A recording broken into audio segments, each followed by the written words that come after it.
Good afternoon, ladies and gentlemen. It's 5 o'clock. We're going to start our board meeting. Stock Unified District Special Board Meeting. This is our regular board meeting for June 28th, regular board meeting. Item 1.1, call the meeting to order. Yvette will read the sentence on the public contents. Back to you, Yvette. Thank you, Madam President. In order to help assure compliance with the Brown Act and in order to make our board meetings more effective and more efficient, trustees will speak only when recognized, and trustees who speak on a topic other than the agenda item currently under consideration will be out of order. Back to you, Madam President. Thank you, Yvette. Now we have 1.2, roll call. President Cecilia Mendez, Present. Vice President Zulueta, Clerk Rico,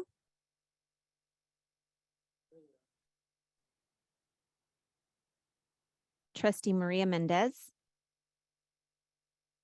Trustee Maria Mendez is absent. Trustee Avalar, Present.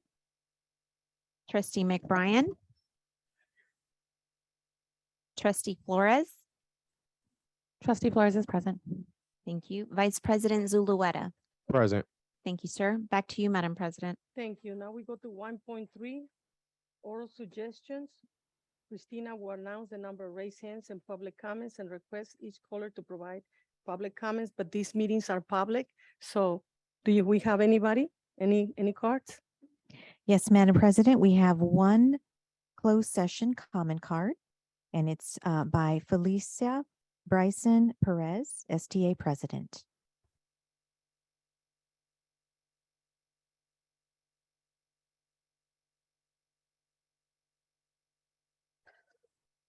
Thank you.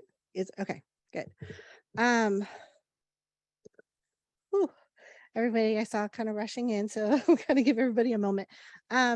So I want to discuss, it's under closed agenda. Both SPPA and STA's TA. So my first item is typically these are not in closed session and they're not properly placed on the agenda. They're usually stated elsewhere in the agenda. It says TA, it says the years. So the fact that it's not even showing caused a lot of concerns with a lot of members in that the TA that we worked on was not showing. And I had to make some calls to find out when is it going to be put on the agenda and to learn, excuse me, that it is on the agenda tonight. So I wanted to bring that forth first. Then I took some notes. So Which item in the agenda are you talking about? So we're talking about the negotiations. So we're under 2.5. Okay.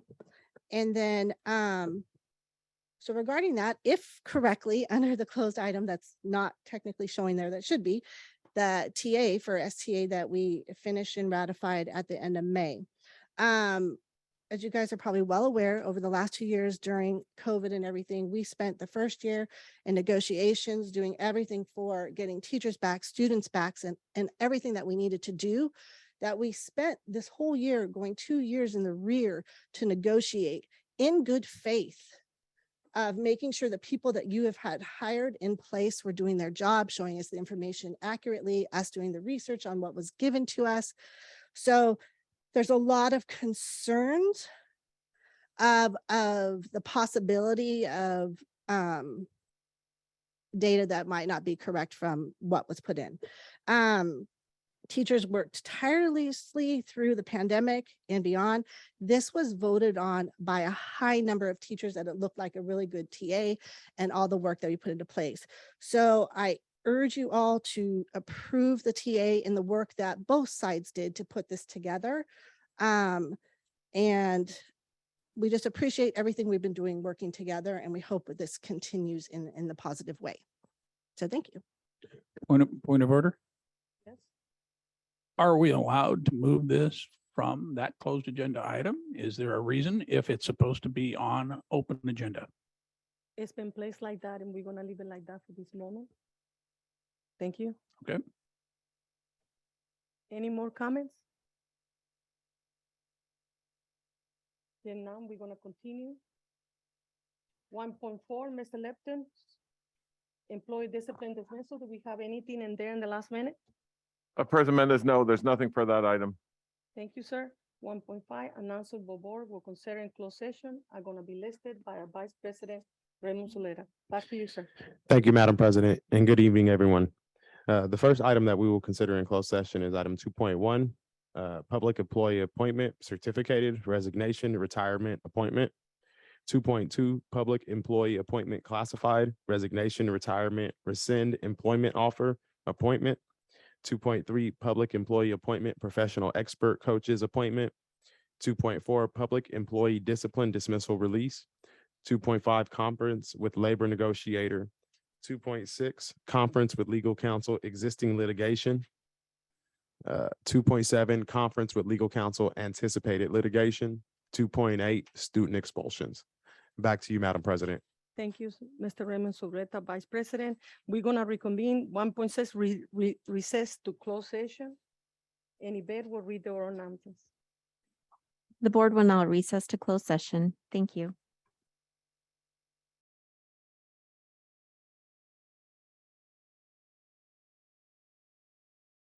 Good afternoon, welcome. 3.1 reconvene to public session.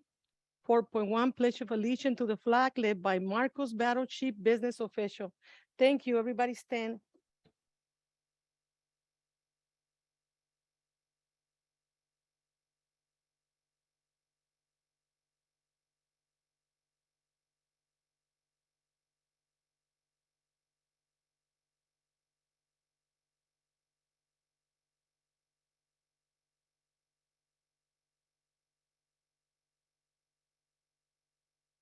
Thank you, sir.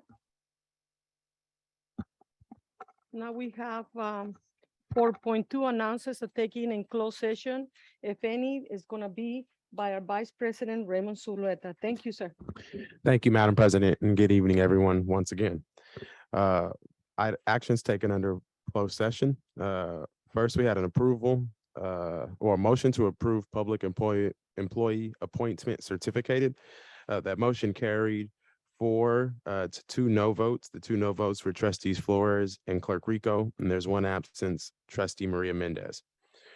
Next up, we had a motion to approve public employee appointment classified. That motion carried 4 to 2 noes. The 2 noes were trustees Flores and Clerk Rico. There's 1 absence, that was trustee Maria Mendez. Next up, we have a motion to approve public employee appointment expert coaches. That motion carried unanimously. There was 1 absence, Maria Mendez. Next, we have a motion to approve the tentative agreement number 2022-2 with STA for the 2020, 2021, and 2021-2022 reopeners. And also a motion to approve the successor contract number 2022-3 with SPPA for 2021 through 2024, which includes the 2021-2022 reopeners. This motion passed unanimously. And then there was 1 absence as trustee Maria Mendez.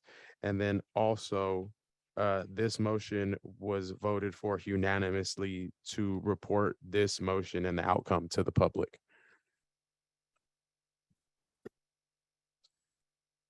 And there was 1 absence in that unanimous vote. It was trustee Maria Mendez. Next up, we have a motion to respond to the complaint of discrimination by Brenda Blythe. This motion passes unanimously with 1 absence, Maria Mendez. Next, a motion to approve the settlement agreement in the Delgado case. This motion carries unanimously with 1 absence, Maria Mendez. Next, we have a motion to respond to the complaint in the Miles Gates case. This motion carries unanimously, and there is 1 absence, Maria Mendez. Next, there is a motion to respond to the complaint in the Smith case. This motion carries unanimously, and there is 1 absence, Maria Mendez. Next, we have a motion to reject the claim of Nubia Gutierrez. This motion passes unanimously. 1 absence, Maria Mendez. There was a motion to reject the claim of Raymond Bass. This motion carries 5-1 no. The 1 no is Clerk Rico, and there is 1 absence, Maria Mendez. Next, there is a motion to reject the claim of Ernest Brown. This motion carries 5-1 no. That 1 no is Clerk Rico, and then there is 1 absence, Maria Mendez. And then there is a motion to reject the claim of Yu Han San. And this motion carries 5-1 to 1. There is 1 abstention, which is Trustee Flores, and 1 absence, which is Trustee Maria Mendez. And last, we have a motion to reject the claim of Giovanni Seja. And this motion carries 5-1 to 1. The 1 abstention is Clerk Rico, and the 1 absence is Maria Mendez. Back to you, Madam President. Thank you. Thank you, Vice President. Per- Zuleta. President Mendez? Yes, sir. Sorry to interrupt, but I think there was another motion, or maybe I didn't quite hear it correctly, that was also made in closed session with respect to how MOUs and TAs are to be handled on a going forward basis. Yes, you're totally Okay. correct, sir. And we did have a first and a second, and we discussed it. Yes, so thank you, Dr. Lipton. And so there was also a motion to include the tentative agreements and MOUs posted, to be posted in the future for the public to see, as was requested by STA President Felice Bryson Perez. And that motion carries unanimously. Thank you, Dr. Lipton. Thank you, Vice President Zuleta. Now we go to item 4.3, approval of the oral agenda. Christina will read the oral announcements. Back to you, Christina. Thank you, Madam President. This is the opportunity for the Board of Trustees to make any changes to the order of the agenda. Otherwise, the order of the agenda will be as published. Thank you. Thank you. Anybody would like to change something in the agenda? Um, We can proceed. Madam President, can we move 12.4 to take place before 12.3? I just want to switch those in order. So we do 12.4 before 12.3. Thank you. It's noticed. Then we're gonna proceed. Now we go to oral suggestions and comments for the community regarding open session agendas. And Christina will read the oral announcements. Thank you. Back to you, Christina. Thank you, Madam President. Individual speakers shall be allowed 3 minutes to address the board. The board shall limit the total time for public input on each item to 20 minutes. We currently have 9 comment cards for public session. The first person is Alyssa Leva.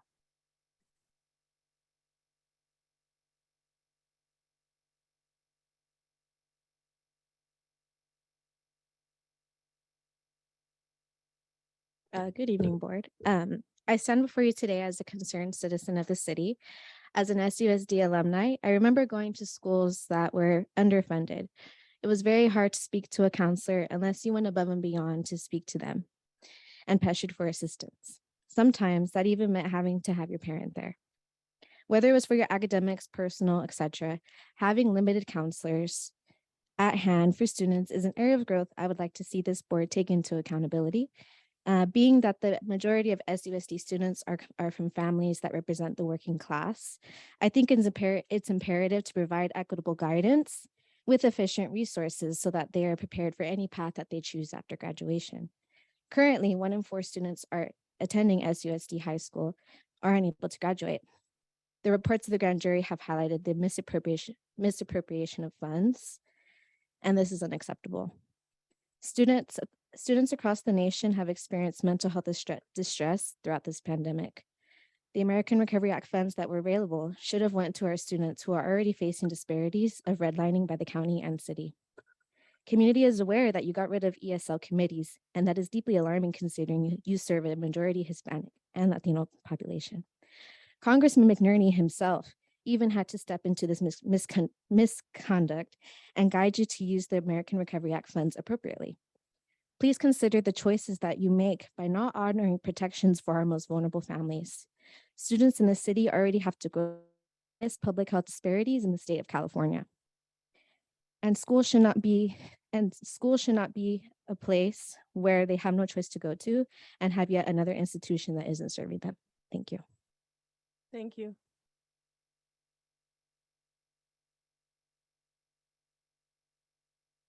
Next, we have Mr. David Sengday.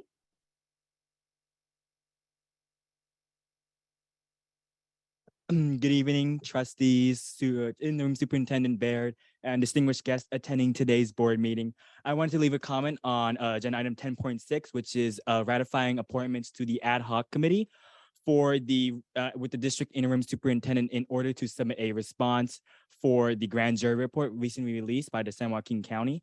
I wanted to point out a few of my notable takeaways from that report. Firstly, and this is worrying to me, the district is headed towards at least a $30 million deficit by this fiscal year of 24-25. Secondly, there are deficiencies in duties of care by the senior administration to my left and the school board trustees, meaning essentially that the people in these positions are not adhering to their job titles or they're unfit to serve their positions. Third, that there was again a lack of transparency by the school board, not surprising given the this past year. Fourth, again, board meeting agenda items on board docs is lacking information to the public. And during these board meetings, we are lacking discussion that fully educates and informs the public what we're actually voting on. Fifth, trustee conflict of interest during multiple agenda items that we voted on, where some trustees should have instead recused themselves from a vote to prevent themselves from conflicting with the vote. And six, finally, when the grand jury did a report for the subpoena, they required a subpoena for board meeting minutes and recordings. Some board meeting minutes were not submitted or recordings were not submitted to the grand jury. So they were unable to complete the report with all of our meeting minutes and recordings. Again, this is another we're getting another report that indicates that our district is continuing to fail to serve its students and preparing themselves for their futures. Last year, this board, again, disregarded the grand jury report and said it was biased and only adhered to recommendations that was subservient and convenient for them. And remind me, how were student outcomes this year? We saw a lot of kids struggling coming back from the COVID-19 pandemic, and we ought to do them better by adhering to this grand jury report from members of the public that actually care about our students.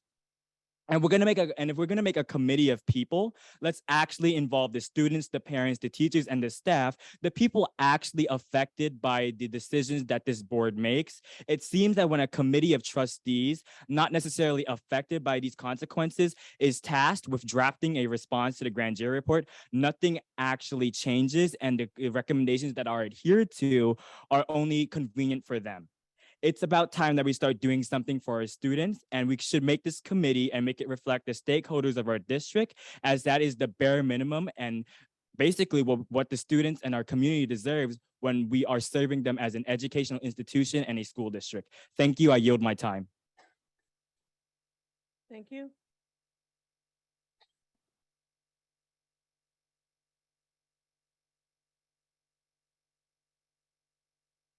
The next public comment comes from Mr. David Sente on item 14.1. Sorry,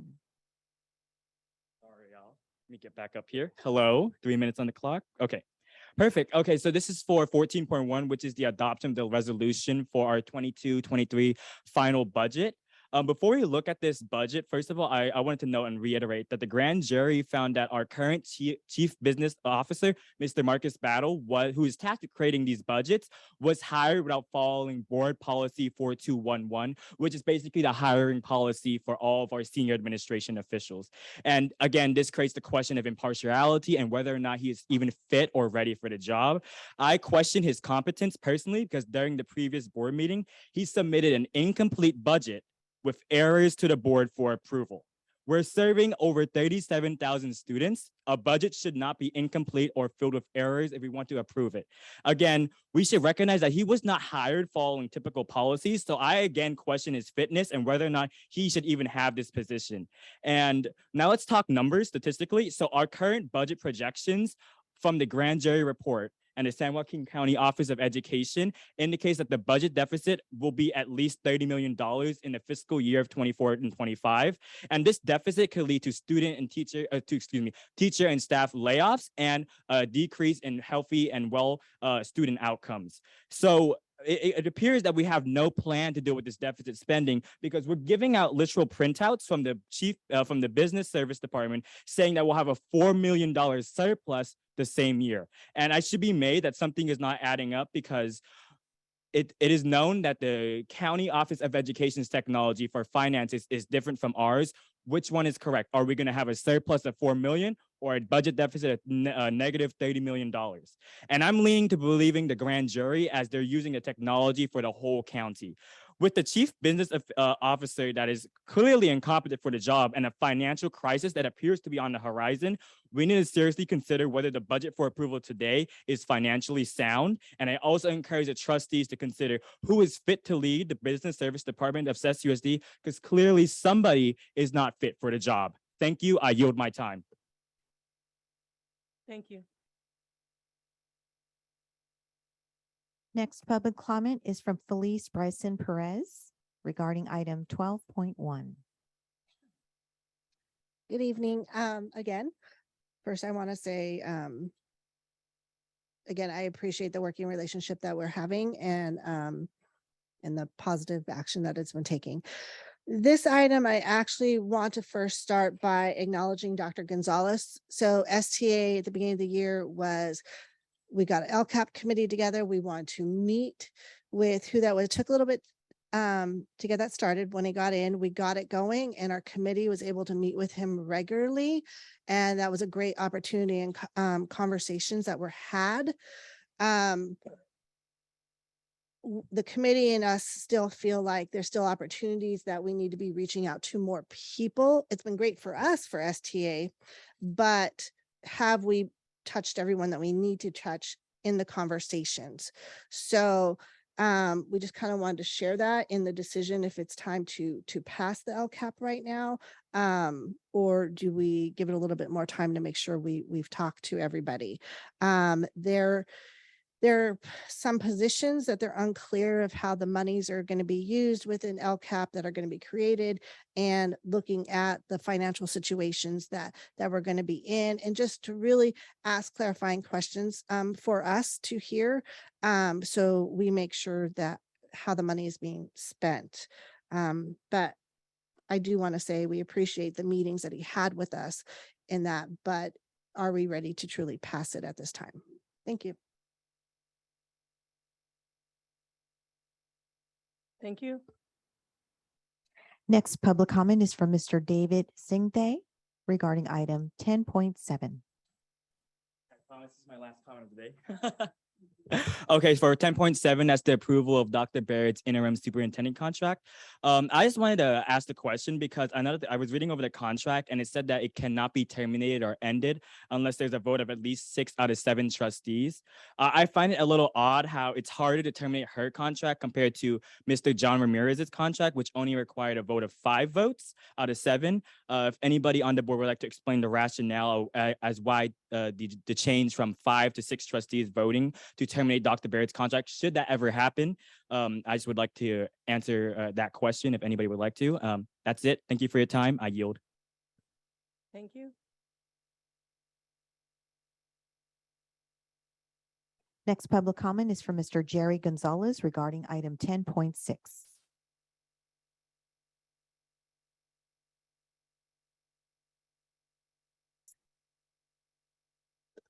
Good evening. Thank you for the opportunity to speak.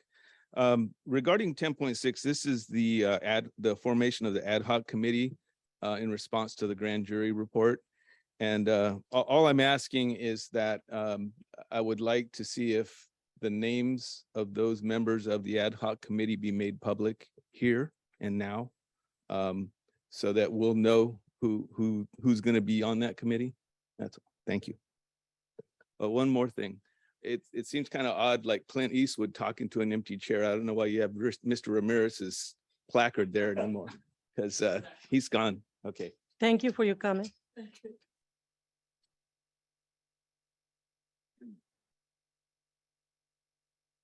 Next public comment is from Mr. Jerry Gonzalez regarding item 12.3.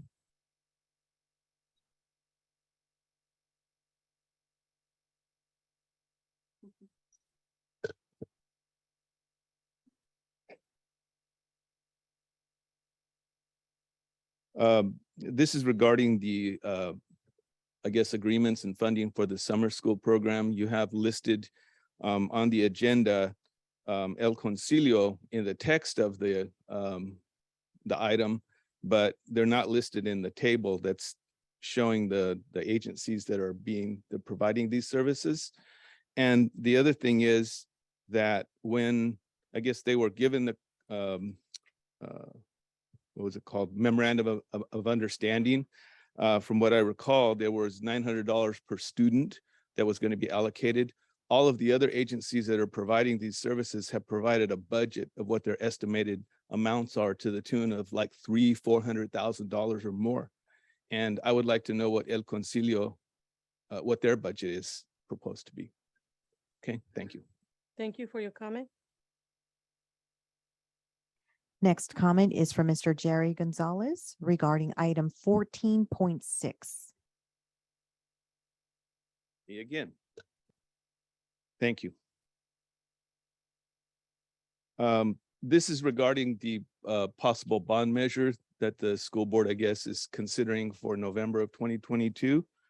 And I think unfortunately the district has wasted its money on a consultant, because I personally don't think that bond measure has a chance to pass, especially in light of all the financial issues that are ongoing that people have been speaking about here. So, you know, and that includes criminal charges possibly too. So I just think, I'm just saying that I think you're wasting or the district has wasted its money looking at a bond measure. I don't think there's any chance it's going to pass. Thank you. Thank you, Mr. Gonzalez.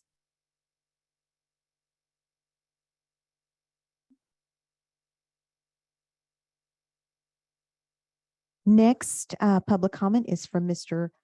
Julian Johnson regarding item 10.6.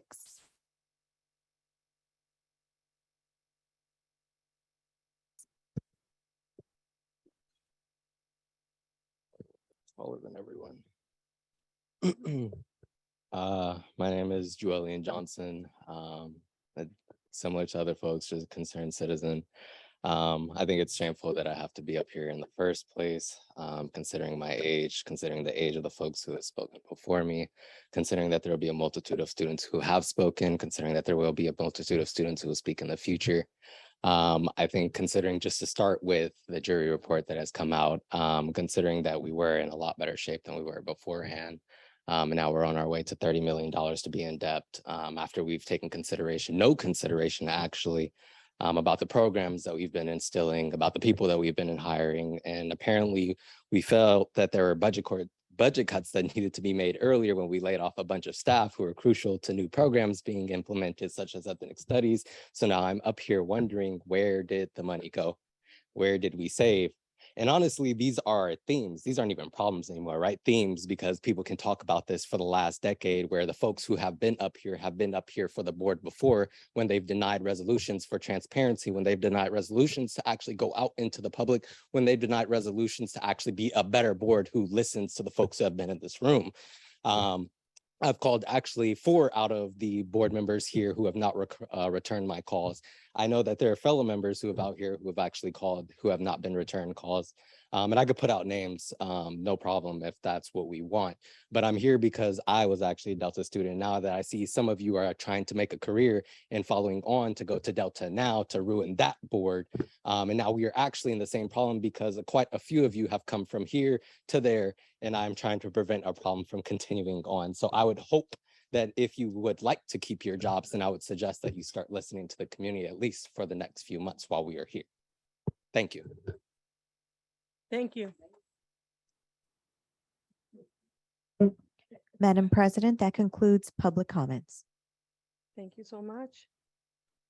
Now we have 6.1. 6.1, approval consent items. Christina will read the oral announcements.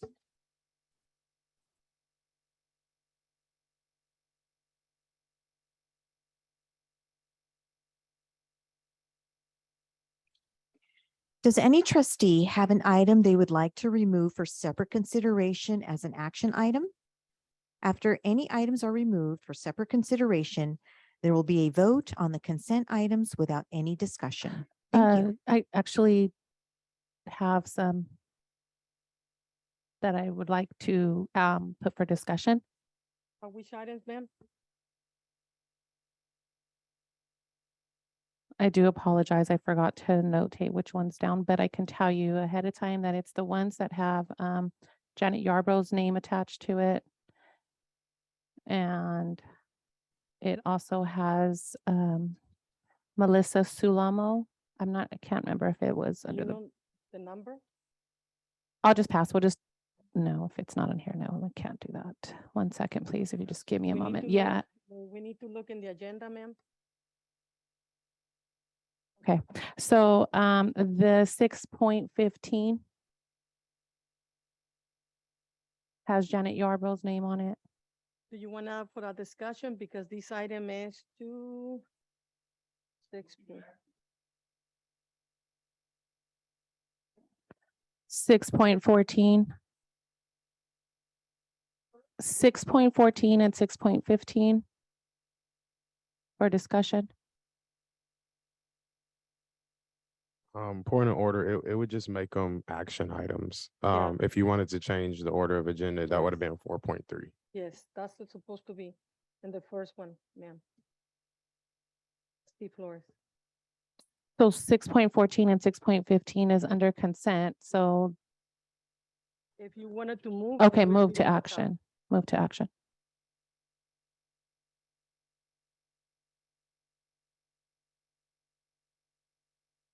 Anything else?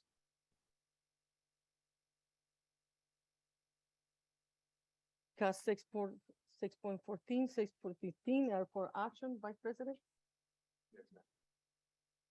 Anything else? Trustee Flores? That's it? Discussion? Oh, yeah, that's it.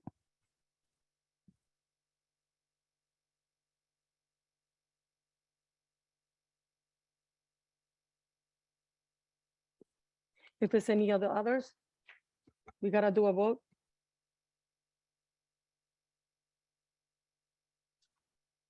To accept the consent items the way they are, the remaining the consent items. Everybody agree, say aye. Aye. Anybody oppose? Everybody no? Motion pass. So let's go to 6.14 first. Mrs. Flores, discussion? We need a And first and a I'll do second. the first, I will so do we the can hear it. second. Discussion? Yeah, I just have a quick question. Did did Janet, I looked at you, that's why. Did Janet Yarbrough participate in this? Did she approve this? Because I know she's been gone for a while. And I know she didn't. So thank you for asking. So the development of the school site plans has been a work in progress since January. So the ongoing training, workshops, breakout are very inclusive of administrators partnering with directors and also with support staff. And as a practice, Ms. Yarbrough is responsible for a number of items that are finishing out through the year. We do consult, she is aware, and the staff is typically funneling all items through their lead directors. So it's not to say that she hasn't been completely involved. This process started earlier in the year and will probably start much sooner as we enter next year so that principals aren't feeling the crunch of the deadline. And staff does typically, whether it's Janet or Tiffany or Dax or any other directors, we submit collectively through the appropriate department and the lead. And she is aware of the SIPSAs that were pushed through and we actually talk pretty regularly through different activities, just respecting her history and her contribution and the longstanding practice supporting these action items. Any more comments? No, I just going forward. She's basically out. So I would like to see for transparency, who is really finalizing and who are the ones working on these documents. Definitely. We are definitely working to have her position replaced. It's critical. And, but we do work still to communicate and provide some consistency and continuity within the system for that purpose. Thank you. Any more questions? Hear none? Everybody to agree on these items, say aye. Aye.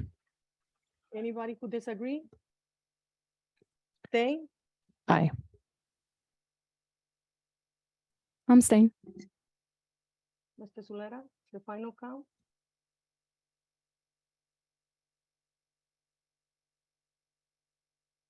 Motion carries. Thank you. Now we go to 6.15. I need a first and a second to discuss this item. First. Second, discussion. Mrs. Flores? Same question. Just want to make sure that we're doing everything through transparency. Janet Yarbrough has contributed a lot of time, dedication, and effort to make sure that we funneled or put the money correctly towards the appropriate partners and agencies. So I do wish you guys a lot of luck in finding somebody to replace her, because honestly, she is irreplaceable in the amount of knowledge that she had into all of the spending of our district. That is a very huge loss. And so I just want to be caution as to how we move forward and ensuring that she led the facilitators in top-notch training. And that when we go forward with any partner agency, that they are ready to serve our students on day one, and that we are not lacking in student registration and just proper guidelines, because facilitators are like mamas. They will protect their kids as if they are their own, but that comes with a lot of support and training in the background for safety. And we are, I say we, because I'm a former facilitator, I always forget. They put a lot of love and hours into what they do. Thank you. Thank you for your comment. Trustee Flores, if everybody agree and there's no more conversation, everybody say aye. Aye. Any abstains? Aye. Any noes? I'm going to abstain just for this time till I know for sure that the information that we're receiving today is correct. Thank you. Final vote. We have 4, 2, and 1 absence. Yes. Ms. Rosanna? Yes, I wanted to respect the process. For this particular board agenda item, this is the same vendor and curriculum that has been used in our extended learning programs for 6 or more years. So perhaps Janet's name is on it, but it's also her vision and contribution. And this is the structure that our programs have been designed for and after over more than 6 years. So it's maybe not her actual typing, but it is her work. And in spirit, she was definitely a part of this BAI. President Mendez? Yes, ma'am. Thank you, Villaseñor. So can I change my vote to yes? Thank you. Thank you, Clerk Alicia Rico, for your vote. The vote changed to 5, 1 abstention, and 1 then is absent. Thank you. Now we're going to 12.14.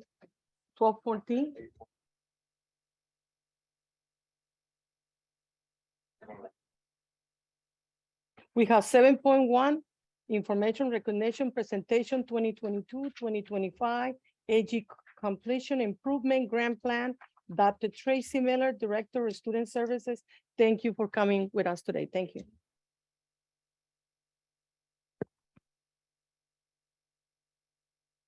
Can you hear me now? There we go. All right. So first of all, good evening. Thank you for giving me the opportunity to present tonight. I have some really great news. And so first of all, I just want to give a shout out to the school counseling program specialists and ed service side of the house. We were working really hard this last spring to put together some grants, trying to get some money in for the district. And I am happy to report that we have been awarded 2 grants. And so the one tonight, part of the requirement, it's Assembly Bill 130, is that we have to present to you all tonight and then come back and then you formally adopt our plan for that. So going to talk tonight about the A to G grant, but I also wanted to just give another shout out for the LCSPP grant that we got for combating truancy. We got it 3 years ago. We applied again, and I'm happy to report that we have received both. And we are just waiting on the governor's final budget to give us the exact amount. So about $6 million between the two. So super stoked about that. So the purpose of the A to G grant, though, really is to help increase the number of, and I'm going to say Stockton Unified students who graduate from our schools A to G eligible. And so once again, we have to bring this plan to you tonight, and then we will bring it back for you all to vote on it. So really, if we could go to the next slide. So everything we want to do with our grants when we're applying for them, we have to show really that we're aligning everything we're doing with our LCAP goals. So these things that we will be doing on this particular grant do fall in line with Student Achievement Goal 1 and with our Goal 2, equitable learning environments, and then Goal 3, meaningful partnerships. So if we could go to the next slide. Really, what are we going to be doing with this grant? One thing that we really have acknowledged is we have some work to do with our math scores, and we want to make sure that we can provide additional support for our math teachers' professional development. 1/3 of the grant will go to providing math support for those teachers, allowing them to have professional development, getting them nationally certified for best practices in math instruction. So super excited to be able to provide that support. And then also, with COVID, there was some things that we had to quit doing. And one of those was the boot camps for our 9th graders, where we would bring the little ones onto campus. We have not been able to do that. We are going to be bringing those back and adding a parent component that a half a day will be with parents and students getting workshops and breakout sessions, on A to G requirements, and also our IGPs or ILEPs, individual learning plans. Instead of it being a 4-year plan, we are expanding that to be a 6-year. So we want to hit our little ones starting in 7th grade. So that's an added addition. And then happy to report that we are going to be bringing back college fairs, because we had to kind of stop a little bit for COVID. College fairs for our 11th and 12th graders. And then we're going to establish CTE fairs for our career technical education fairs for our 9th and 11th. Let me try that again. 8th and 9th graders, so that when we get ready to register students for the springtime, they have an awareness of what the career technical courses are in our district. So super excited about that. And then again, I mentioned the 6-year plan instead of having the 4-year. We really feel like we need to make sure 7th and 8th graders understand the importance of the courses they're picking when they go to high school, and understanding the importance of the 7th and 8th grade year, beginning that college planning. And then this one I think is super exciting for anyone that's had students. I had 3 of my own that if they receive a D in a course, they are not A to G eligible. And my sons had to spend a few summers doing summer school to make up for some Ds so that they could be A to G eligible. We're going to be using a great portion of these funds for credit recovery. Not credit recovery, course recovery, which means if they get a D, any high school student will be able to take a credit recovery course to get a C or better in their A to G courses. So typically, we've been using it for students who got Fs to get Ds so they could pass for the high school diploma, where we're saying we want to have more. We want our students to be A to G eligible. So any little ones that have Ds will have the opportunity during the school year, during intersession, summer school, to be able to make up their courses that way. Something important for me to point out that none of the grant funds are being used for salary positions, that they are being used for professional development and student enrichment activities. So super important. And $2.9 million is what we asked for. And we will find out if we got it. It's based kind of on the governor's final budget, but that's what we did ask for. And then I just, again, did want to just touch briefly on the LCSSP grant, the Learning Opportunities for School Success Programs. It's a K-8 focus this time. We're really trying to focus on more getting the littles. It's not to say we aren't going to continue the work with 9-12, but some very strategic work with our little ones. And again, it's to improve outcomes for students by reducing truancy and supporting students. And I just do want to say thank you, Francine Baird, Dr. Baird. This was 2 grants that were due in the springtime on top of everything else, but we really pushed and got student services and ed services to get these. So super proud about that. And I'm not sure if my folks are listening, but just want to give a shout out to the work that was done. So are there any questions on the A to G grant? Any questions on the board? Discussion. Mrs. Flores? Good news. Woohoo, right? And just for those who don't understand how grants work, this is not money that is like federal, like it's money that our district applies for on behalf of where the money's supposed to be going, just so that we as a board understand what grants are and how they're working. 2, the AB 130. I just want to caution us on how we use that. And make sure that I seen that you guys are it's supposed to be offering parent conferences or orientation to let them know about it. Although I support it, I do just want to advise caution as we move with it, because what's also is that if they graduate with the AB 130 and if they want to go to a college or university, they don't have the required courses to get into a program at the college of choice that they want to go to. And so they have to take extra courses to get into just like a regular program of any college. And so make sure that parents are aware, because sometimes kids just go and be like, oh, I need to qualify as a graduate with 130. But I do also support it for those who are just turning or about to turn 18, and they do need a high school diploma, and it has been a struggle, which this is usually supported, which how I know about it was years ago by working with the county. And so they're the ones who receive the kids who go to like the one programs, and it's been a little bit rougher for the kids to get through. And so that's good. So, and I'll stop talking because I feel like I've been talking to my point clear. Thank you. Yeah, no, just to emphasize the grants, it's very specific funding that we must do certain things. So it really protects the integrity of that programming. So. Yes, sir. Did Thank you have a question? Mrs. Kama Brian? Well, I was thinking about the Cs and the Ds. And I remember last year with COVID around, a D was not a D anymore. It was a no pass. And a C was also, I think it might have been a no pass, but you move to a pass at a certain grade point. And I'm a little bit worried if it could affect my daughter's A to G requirements. I don't think that, well, her grades were all great, but I'm concerned for parents that might have gotten a no pass and how that would affect their Well, grades. they would Because be there's able a to- difference with no pass and Yeah. Cs and Ds. And so Yeah. that is a little bit confusing. Yeah, they would be able to, if that was a concern for next year, we have the funding for those students who would need to be A to G eligible to be able to make up those courses. And it would affect my granddaughter, not my kid, but my grandkid. So doesn't live in my house, but hey, yeah, I do need to worry about that if she decides to go on to an A to G college. I think she's Delta bound at best, but thank you. You betcha.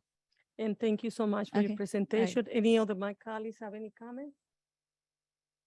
Thank right, you. thank you. Thank you, and congratulations, Dr. Tracy. Congratulations from all of us. Thank you. Now we go to the next one. Is 8.1 public hearing on Sancho proposal, reopener contract negotiation, and that's for the year 2022, 2023 between Stockton Unified District and the Stockton Pupil Personal Association, SPPA. Do we have any staff report? None? Public testimony? Trustee comment? No, I'm talking. Thank you. Item 10.1, board committee membership reports. Christina will read the oral announcements. Back to you, Christina. Thank you, Madam President. This is the opportunity to hear any reports from board committees specifically regarding prior or upcoming committee meetings. There will be a 3-minute time limit per report. The first report will be from Vice President Ray Zulueta regarding the City of Stockton Parks and Recreation Committee. Good afternoon. Oh, excuse me. Good evening again, everyone. We held our Parks and Rec Committee meeting yesterday at 5:30. And since it's summer, there wasn't really too many updates. I know that the city has really been promoting, in terms of the city of Stockton, the daytime programs that are available at Van Buskard and also Stribley. Those two programs are only at about 5 to 10 students at each program, where at other places like Arnold Rue, they have about 35 to 40 students in those day programs. They run from about 8:30 to 5:30 each day, and it's $80 a week for students. And then they also have scholarships for students available. There was also a quick update on Western Ranch High School's pool, which was being operated alongside with the city. It's actually going through some structural difficulties, so they had to close that for the remainder of the summer. And it's really unfortunate because that was one of the last pools on the south side that was open outside of Edison now, which is open from 12:30 to 5:30 Monday through Friday throughout the remainder of July. Our next meeting is actually going to take place in August on the 29th. The July meeting for the Parks and Recs Commission was canceled because there'll be a lot of members out of town. Thank you, Madam President, and thank you, everyone. Thank you, Vice President Zuleta. Vice President Ray Zulueta will speak on the San Joaquin County School Boards Association Executive Committee. Hello again, everyone. Our next meeting for the North Division is going to actually take place tomorrow. So I'll have updates from that meeting. We're going to be having a visitor named Miss Erica Hoffman to talk to us a little bit about just the ongoing legislation and other kind of things that we'll be, legislating and working with moving forward into the new school year. There were a lot of changes to like our base funding and the way that schools are being funded in the last 6 months. And, as CSBA, we'll be talking about quite a bit more ways that we can legislate with our people in the Senate and the Assembly to help fund things like full transportation funding, and also continuing to look at enrollment and how that'll work with us here in the school district. Thank you. Thank you, Vice President Zuleta. And next, please. Yes, Madam President, you will be speaking on the 3x3 committee. Can you look for the date of our next appointment, because we only do it once in a while? Can you check in that? Yes, ma'am. I am the representative of the 3x3. We have 3 board members and also 3 school site council, city council. And we discuss things in the city, and everybody is welcome to come in and be in our meetings. When is the next day, Ms. Christina? September 12th. September 12th will be our next meeting. I would like very much to see new faces, and thank you so much. Next, Ms. Christina. There's an 1852 Foundation Committee. Yes, it is. And now we have an opening for a new a chair for the 1852 committee. And I would like to appoint Mr. Escama Bryan to be part of that chair for so many years. And he was interested, and I would like to see who will second that. I go second. We have a first and a second. Anybody who agrees, say aye. Is that a discussion item? Oh, yeah, you can discuss it. Yeah, you're welcome. So yes. I just want to make a point of record that I was never offered an opportunity to serve on that condition. And I just want to make sure that it's transparent that you just appointed him without offering it to anybody else on the board without discussion. Thank you. Thank you. We have a first and a second. All in favor, say aye. Aye. Aye. No. Thank you. The vote, sir.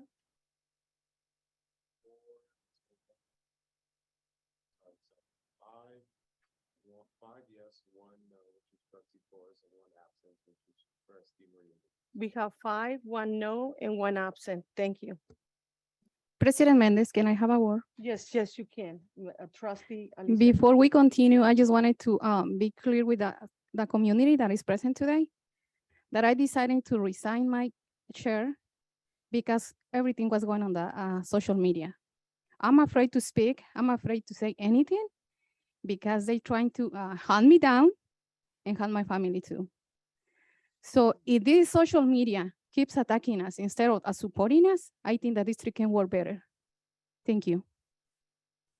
I totally understand. I have a social media outlet that attacks me often. So thank you for bringing that up. And I'm glad that now the fellow board members understand the same fear and retaliation and bulliness that I've received for the past 2 years by a social media outlet as well. It is So if we're going to hold one accountable, we need to hold them all accountable it and is not hire them as a director of our district. Who you talking about? To be honest, I have been followed. I have been a person that stated in front of my house. But that's the freedom of speech. I understand. I have nothing to hide. They want to come in. I welcome them to my living room if they want to. I have a handicapped son, and it's very hard for my son sometimes to be outside. But they took pictures of me with my handicapped son when I was preparing a meal and serving my son who's disabled. It's okay. Freedom of speech is there. I understand. And I welcome positive and negative. I welcome. But all of us in this board, we've been under attack in different ways. And I understand freedom of speech, and I want to move on with my board meeting, and that's our board meeting for here for the board and to conduct a business. I want to thank you, and I hope that these things don't ever happen to you guys, but it happened to all of us, and one day or another one in our lives. Thank you. President Mendez. Yes, yes. Okay, so I just wanted to say just something little small, and I know that person is present here today because that day was present on that DLAC event. So that person say that I need attention from someone. Thank you, sir. You say that. I don't need no attention from no one. I'm happy to serve in my students. I do the best that I can for my students and parents and community. And I don't need attention from no one, especially from no social media. If you guys can respect that for me, I really appreciate it. I'm not here to be famous through the social media and not even through the community. I'm here to support my students. If I didn't have that feeling that I need to support my students, I swear under God that I'm not going to be here. Thank you. Thank you, Claire Rico. Thank you for yours.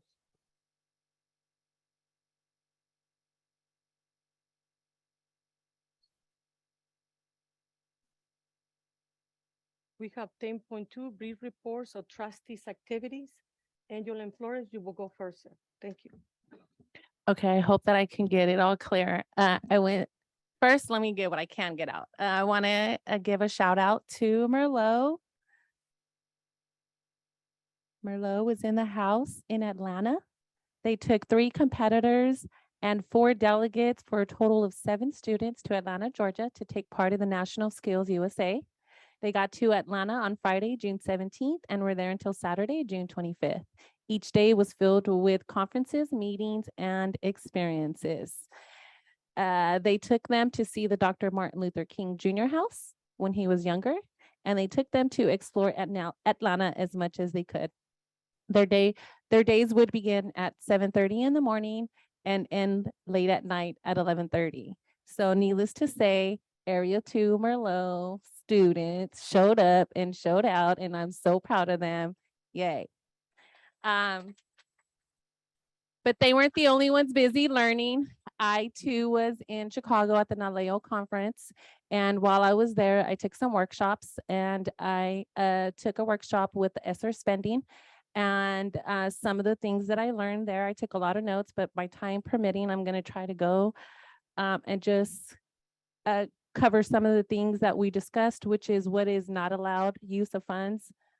So for example, what is not allowed of use of funds is enlarging the gym, example, reinstating a pay raise that was put on hold, paying the Kumon fee for any student who opts in, paying for staff positions that would otherwise be cut due to enrollment declines, and that we do not replenish the reserve fund. That is not allowable.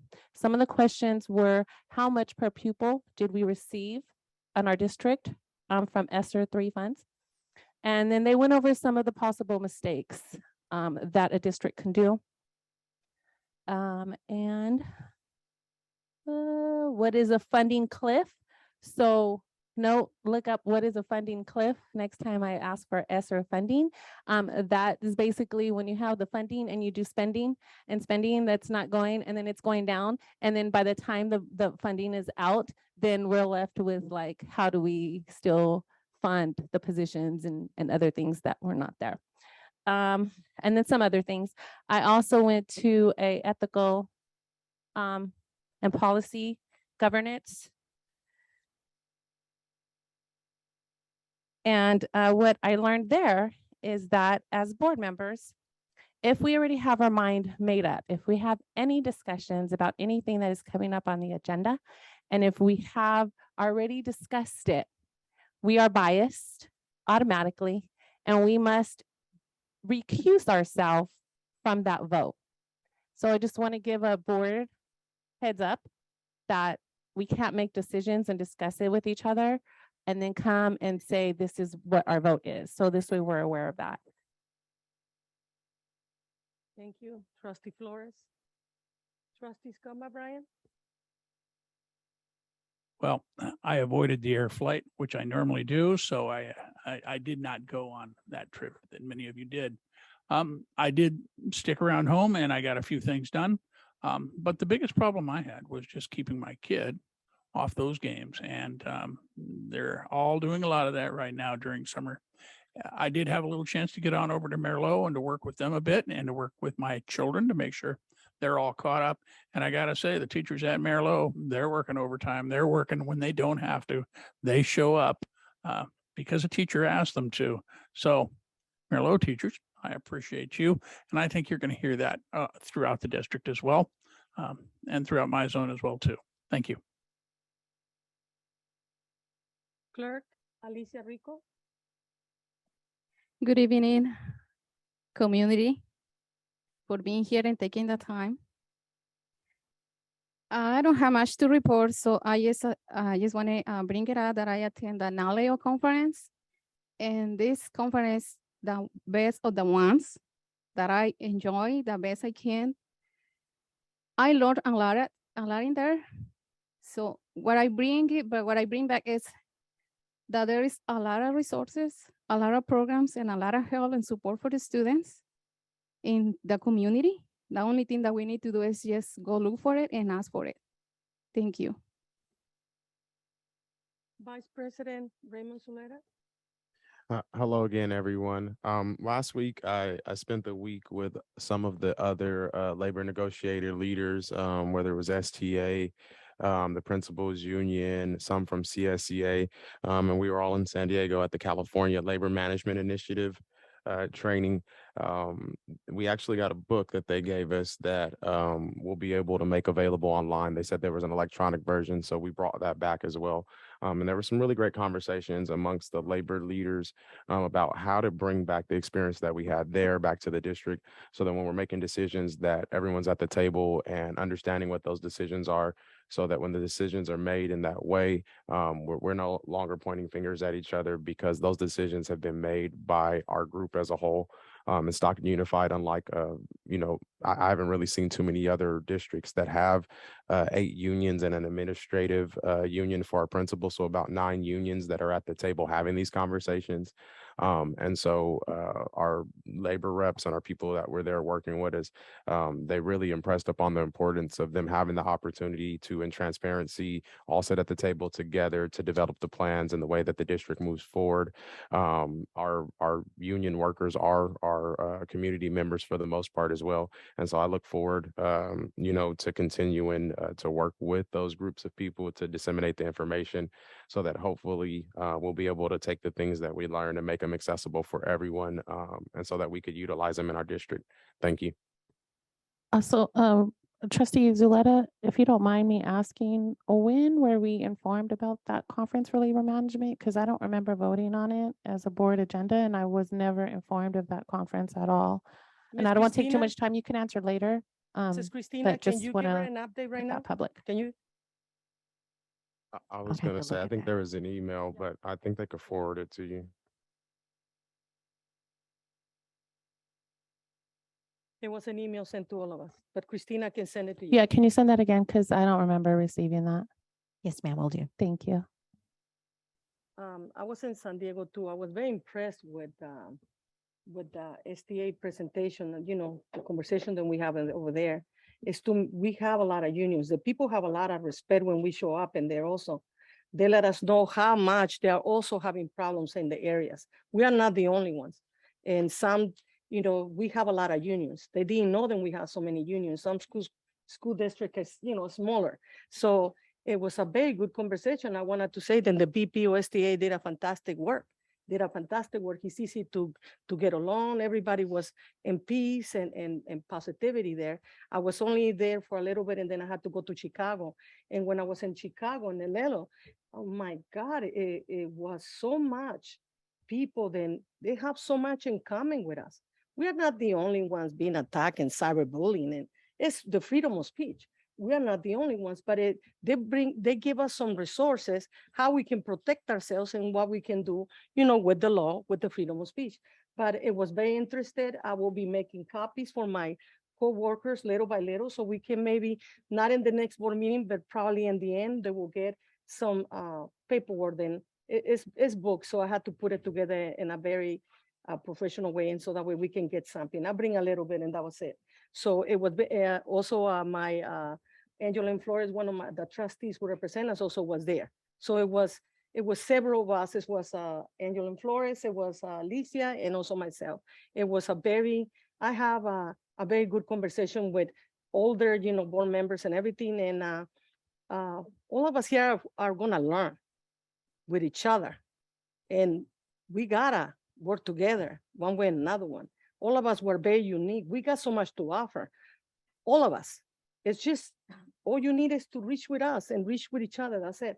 And to have meetings and sit down, and I'm looking for it. And thank you. And I wanted to thank you for your hard work and dedication, and the hard work and dedication for everybody who work in the Stockton Unified District, and all the unions that do the best. And the teachers have been working very hard. So bravo for everybody. And let's see, working together, so all together we achieve our children's dreams. Thank you. Mr. Zachary Avalar, trustee Area 7. I don't got much to report, but if you guys ever need anything, like maybe call me specifically. I'll make sure it gets handled. Thank you. Thank you. Now we go to, Oh, real quick, yes, Mrs. Flores. I forgot to mention this, but Avalar, since Stag is your school, maybe you can find out about what's going on with the school site safety plan. I've received some feedback from staff that they have not received like any communication as far as like what the plans going forward or the security process and stuff are. So that's your school, so I'll let you handle that, okay? Thank you. Thank you, Mrs. Flores, for your comment. Now we go to 10.3, action approval minutes, June 1st, 2022, special board meetings. I need a first and a second. Scott McBride motion. Discussion. We have first and a second. Discussion. Hear none. Everybody who agrees, say aye. Aye. Any noes? Nay. Nay. Any abstains? Thank you. Now we go to 10.4, action approval minutes, June 9, special board meetings. We need a first and a second. Scott McBride. I'll second. We got a first and a second. Any comments, discussion? Anybody who agrees, say aye. Aye. Any Aye. noes? Nay. No. Abstains? Thank you. Now we go to 10.5, action approval minutes of June 14, regular board meetings. I need a first and a second. I'll first. I will second. Any discussion? Everybody who agrees, say aye. Aye. Any no's? Aye. Nay. Nope. Abstentions? Thank you. 10.6, action ratification of appointment to the AOC Board Committee work, District Intern Superintendente and General Counsel to prepare the draft to the grand jury report. I need a first and a second. First. President Mendez. Second. Yes, Mr. Lepton? Again, sorry to interrupt. I believe that this motion contemplates that the board president will make an appointments to this committee and then the board will ratify that. I think that was the intent of this agenda item. Thank you. We're gonna make an appointment for the committee. And I would like to put in the community, place in the community, the vice president, Mr. Sulera, Vice President Sulera, Scott Bryan, and Angelina Flores. I respectfully decline being Thank a you. part of this. Thank you. I believe that I was not part of the grand jury report and it is not my job to fix it. So I believe that the majority board can find a way to fix that. Thank you. Thank you. Then I will appoint myself as the president. We have 3. Thank you. Excuse me, are we limited? Because I did hear Mr. Cente's request, and I think others would also say, can we put other people from the community in this position as well, or must And- it and only these- be? In this time, we only gonna have 3 people. And then we're gonna bring it to the board and all of us, we're gonna discuss it. And we're gonna also take input from the community and then to make our final decision. Is So- it limited though, is what I'm asking? Do we only, That's how are did it we last only time, allowed Mr. 3? Scott Bryan. That's how we did it last time, and I don't wanna change anything. Let's do it the way then we did it. With all due respect, President Mendez, doing things the way we've done it last time and the way we've always done it is the reason why we're in the situation today. So I believe that in light of transparency, if President Mendez would allow me to allow my position then to nominate a community member in my place to be a part of this discussion, and I would like to motion as well Mr. to add Lepton, a committee so that the community is also allowed in this, not Mr. in a Lepton? public board meeting. Mr. Lepton, I need your guidance here. Thank you. Mr. Lepton? Yes, questions have arisen about whether community members could be made part of a committee. And that's really up to the discretion of the board. Any committee that's formed can be solely board members in which community members provide input, or at the board's discretion, members of the community could actually be members of the committee. So it's entirely up to the board. I believe then if we're gonna include all the community, it's just gonna be a lot of work to do. And we need to do this. So let's do it like this. Thank you, ladies and gentlemen. Thank you. Because if I wanna bring everybody to the community, it's just we need to respond the professional way to the grand jury. And we need to do it right. And you're right. Maybe you are right, ma'am. Then everything that we're doing is wrong, to all of us. But I'm letting you know, then this look like this, they can come in and we can write everything and then we come back and make a proper decision. Dr. Lipton, may I ask a question? If we called it a town hall, will that allow us to have a community meeting with the 3 board members on the committee where it's not an actual board meeting, but it's a town hall discussion? And we wouldn't be violating any Brown Acts because it would only be 3 of our board members involved in this discussion. And we can hold it at a community center or at a school site instead. So Mr. Lepton? trustee Flores, I was thinking along the same lines where you have the committee and then we take those questions and we take the answers to the questions and we pose them to the community. Whoever wants to come can come. And then we can go ahead and get feedback that way, like we used to do with the SUSD talks. I think that would be sufficient, but depending on what the board would like to do. Yeah, I think then that's very reasonable, because it will give the 3 of us to get everybody coming back. But excuse me, order, please, order. Thank you. Mr. Lepton? I can respond to trustee Flores's question. Yes, sir. That would certainly be permissible if there were members of the committee, there were 3 trustees, to have them meet in a town hall environment and invite members of the community to provide input to the committee. That certainly would be possible. Yeah, I see no problem with that. Point of order. Do that. Point of Mr. order. Escama Brian, yes, thank you. By my reading, if it's a town hall, there could be 3, or there could be all of us. Oh, a town hall, because- only 3 because of the brand. Please, Mr. Escama Well, Brian, that's the rules. The question though is, if we're all together, there's nothing That being is hidden. not, that's a board meeting and then. Okay, so I guess we could hold a board meeting and invite people to, especially, that What- could be done. I'm just asking. What we All can right, do, I Scott, understand. I hear what you're saying. What we can do is we can hold the town hall public and the 3 be physically there. We could live stream it. And as board members, we can watch it live stream, but we cannot participate at all in this discussion, just so the community knows. Those who are board members that are not there, we by law, without violating the Brown Act, cannot have anything to say about it. If the public and the community is okay with that we're going to trust that the 3 board members that are doing the town hall is allowing community input.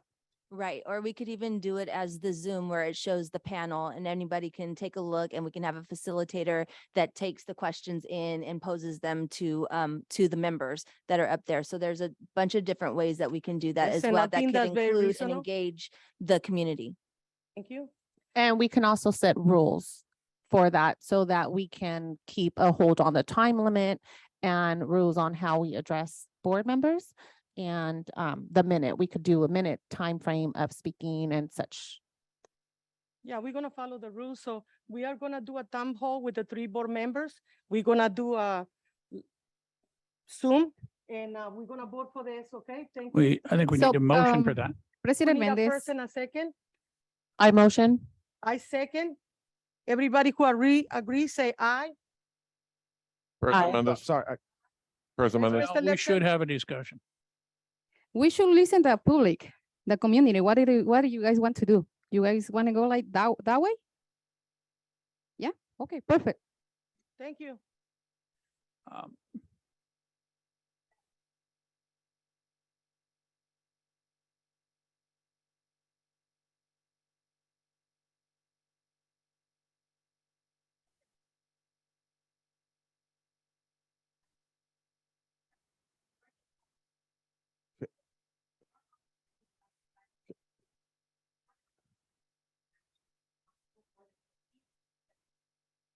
Thank you, young lady. Thank you. Madam President, I just wanted a point of order. So when our community order, members, please. when they just speak out, we can't hear them. So like when we record it, we can't hear it. So the public, when they watch it the second time, they wouldn't be able to hear what you just said, ma'am. And I want to make sure that, when people do make those comments, because we're taking the time to hear them all, that we do have those recorded because it may be important for people that are watching afterward that couldn't be in attendance to be able to hear those comments. Because it sounds like, you really meant those. Thank you. We have a first and a second. Everybody who agreed to. say President aye. Mendez. Yes, President Mr. Mendez. Lepton. Yes, Mr. Lepton. I recommend that the motion be clarified because there was a lot of discussion and suggestions made. And I think it may not be entirely clear exactly what the motion is. Okay, the That's been motion voted is then the 3 board members will have Mrs. Francine, please. Can you add up to the motion? We're gonna have a town hall with what? I think we should have more than one town hall. I think we should have something in person. And then I also think that we should have something via Zoom. There is not going to be enough room to have everybody that wants to come in person. We also have to think about safety protocols. There's a lot of other things that need to go into putting this together. So I think it should be a couple of events, not just one huge big one. And I think it should be at various times of the day because we also have parents who we have moms, we have working families, we have single parents, we have grandparents, we have it all. Knowing, me, I'm from Stockton, grew up over there behind King School. we have to be able to go to different places as well. We have a lot of walkers, we have a lot of things. So this is not something that is just going to be a one and done, folks. This will have to be something that we have to definitely have a plan. And so with that being said, I think that the plan would start with, for right now, maybe a couple of town halls and a Zoom, because the Zoom can be large. That's fine. That can be a large one. And we used to do our Zooms at 7 o'clock at night to where people with access can Thank you, go ahead and do that. So, thank you. so I We're think, gonna- Madam President, can I have, I think I can clean this Yeah, up clean just the a little motion, bit. please. So I'd like to make a motion to ratify the appointments to the ad hoc board with the understanding that we'll come back and bring an informational item within the next 2 weeks so that we can parse out what that town hall looks like in full. So how many sessions we do, what are the locations, what are the times that are being made available, and then how we'll take the survey information is what I'm hearing. Is that appropriate, Dr. Lipton? Yes, to bring it back so you guys can see, how it's gonna happen. Let's put it on together first and we bring it to the next board agenda. It will be perfect. As long as we act with a sense of urgency and we don't wait for a couple of weeks or so, that we put maybe a week's time limit to give us back to look at the agenda. So We had to. if do we it now. have to call a special board meeting to prove that, we could do that maybe within a week or so. You Want to know, make we sure we have- put a deadline. Thank We you. have a lot of mothers and they, in the morning, 9 to 5, would like to be participate early in the mornings too, because when their husbands come, they don't have an opportunity. So that's a very good option. So we're gonna bring this item back, Mr. Lepton? President Mendez, Yes. the way I understood the most recent motion Yes, was that it was to ratify the appointment of the Yes. 3 trustees to this ad hoc committee yes. and to bring back to a future agenda to decide upon the details of how that committee is going to operate, Yes, sir. including with respect to town To halls. bring all the information. That, together. that's my understanding of the Thank you. motion. That's perfect. Thank you. So then that would need a second, a discussion and a vote. Odina, a second, any discussion? I think that this is a very, very positive. I second the motion. Okay. No more comments? I have a comment. So I just want to only ask you guys to please don't bring this meeting on the morning. It's really hard for me to participate in the morning. And I think it's the best for everybody. As a teacher is working or a student is taking classes, we need to take on consideration all those people. They need to participate. They need to know what's going on. So please don't bring this meeting in the morning. Thank you. Noted. Alicia Rico Clegg, noted. President Mendez? Yes, sir. I just want to point out for perspective, if this is going to be a town hall meeting and if it's going to be agendized, Yes, it is, sir. public notice, then it really could be a special board meeting. Mainly, there still could be the 3 members of the ad hoc committee, but if it's agendized as a special board meeting, then any board member can attend and participate. But we keep changing everything, so. I would really like to I suggest that we stick with the town hall because it protects us from a lot of violations and it's a very already thin line allowing community input. So all due respect, when community comes, we expect everybody to speak and be nice. Thank you. Then we're gonna stay to the same one, Mr. Lepton. We already got a first and a second. We're gonna bring this item back and make sure then everybody comment and everything they want is gonna be duly noted.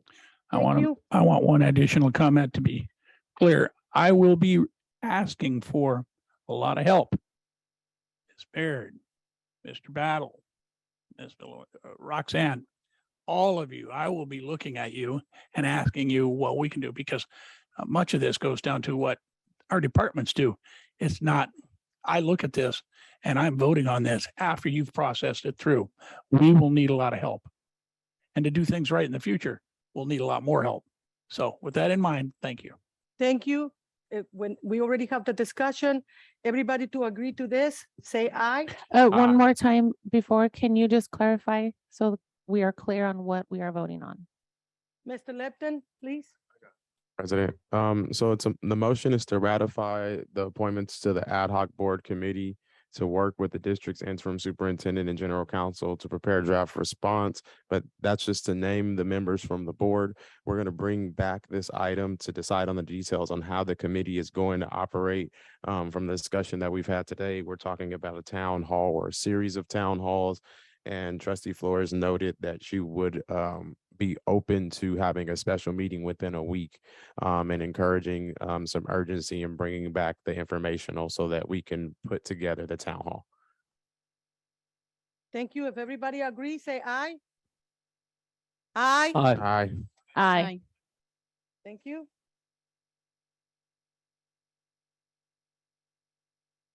Now we have 10.7, approval of the intern superintendent employment agreement with Dr. Francine Bear. I need a first and a second before we discuss this. First. Second, discussion. Flores, you have a discussion? I have two concerns. Yes? One, the supermajority, which was an issue why we were having to deal with. I don't know if he's our superintendent, if he resigned, if he's here, I don't know. It's still confusing to me. And a second is, as a woman in the workforce field, we were paying Ramirez $300,000. As we bring in Dr. Francine Barrett, and it's public, I did not support it, at least as a woman, $245,000 compared to what we were giving a man, $300,000. So my question is, who worked on this contract? Because I was not informed, updated that we were working on a contract as such at all. So as a board member of 7, it's an ongoing issue, which is I can never vote honestly and ethically and informed because I'm not included, at least in generally, that, hey, Trustee Flores, we're working on a contract. So this was done behind the doors, which violates some Brown Act issues. If I'm maybe overstepping, maybe not, maybe it's still the question on that. So those are my two concerns. One, as a woman, why do we treat our women like that? And two, who did the 6 majority? Because if Francine's here and she's doing a good job, she won't need to have a 6 majority to remove. And that's what got us in the problem with the last contract. This is the same money than John Daisy got, and we approved. This is the same money than how everybody started. I didn't say John Daisy. I said John Ramirez. John Daisy's been gone for a couple times. Okay, so let's refrain from using past. Let's use current on what we're doing. And in comparison from where Francine is coming from. Dr. Flores is the same contract. Can I request that Dr. Lipton, you email me the contract for John Ramirez and Francine Baird, and that I'm including that we make it transparent and public so that I am not told that I am incorrect. I am speaking with facts. Mr. Ramirez was here for more than a year. You know that in effect. And Francine Baird has been here many more years than John Ramirez. But the job that is in place right now, madam, it is how everybody starts everywhere. And we've been doing this. I made my point clear. Can I, Oh my God, order please, order please. I would like to point out, I think the difference is, and I may be mistaken, and Francine, maybe you'll correct me or somebody will. We're looking at a question of an interim versus John Ramirez being full term. And so when he moved to full term, he got the 300,000. Now, as I recall, he started out at 245. She might need to, and maybe she is justified, and we're justified in giving her more than that. And I'm glad to do so if others think there's a need for that. But if they're the same contract as he got at the 245 as an interim, I can understand that. As far as the 6 versus the 5, I have a problem with that. I don't see why we would need to go with a 6 removal versus a 5 removal. I don't know why they aren't the same there. But again, maybe that's something that Mrs. Baird wanted. I can't say. Whatever the case, I would like to get this ratified and done. And Mrs. Baird, do you feel then? Then something is wrong with the contract. Can you explain? I worked with Dr. Lipton on the contract. We utilized the last two interim superintendents contracts. I didn't add anything new. I went ahead with what was on there. And that included the 245, which is actually on like a 217 salary schedule that does say what an interim superintendent should be receiving. But I really appreciate your advocacy for sure as a woman in education. You are right. I have a doctorate where our previous superintendent did not. I started in Stockton Unified in 01 as a teacher, and I have been a director. I have been an elementary school principal. I have been a high school principal. I have been a small high school principal, and I have been an assistant superintendent on both sides of the house. I sat in her seat as well as mine. And so when it comes to qualifications, I think I meet them. However, I do want you guys to also take a look at the contract, because it does state that as of right now, it is from July 1 through August 31st. It is not a year contract. So that may have been why the 6-1 was added. Okay. And the reason is because I'm giving the district time to find an interim superintendent because of the fact that I am a mother and a wife first. Okay. That is what I have. And my family is everything to me. And when I start, I mean, who wouldn't want to be elevated? Who wouldn't want a promotion? But when a promotion doesn't feel that way, that's fine too. But I'm willing to do the work. I'm committed to Stockton Unified. And that's why I didn't just pull my contract. That's why I gave the board 2 months to find an interim. And I will support that person. Anything that I start now, I will give to that person. And they have my total support because I'm here. I'm from Stockton. I was educated in Stockton. I came back here and my whole family's here. I'm talking mom, grandma, everybody is here. And also my child, who is a grown woman, but that's my baby, is starting a career in the district. And the last thing that I want to do is to put any blemish on my child, because I want my kids to be better than me. And I think all of you as parents want the same thing. So when I look at that, and like you say, yes, I am a woman, all woman. And with that, it comes sacrifice. So it's not always about me, but it is about these kids and it's about my community. This is my community. So that's why, and I appreciate the advocacy. You have no idea. That means a lot to me because a lot of times women do not get treated equally. And we know that, especially all the women sitting here today. So that's the difference between my contract and maybe the other two, but the pay is the same and everything else. So I would also, since I have the mic, I would also like to recommend somebody to take that place. I don't know if that's something for me to do, but if that's something that we can talk about separately. But like I said, I am here to do the work. I know I can do the work. This is not because I can't handle something. I've been able to handle it all and I will continue to do that, but I will be able to support somebody so I can support my family first. Thank you. Thank you. My other concern is we received a resignation from Ramirez.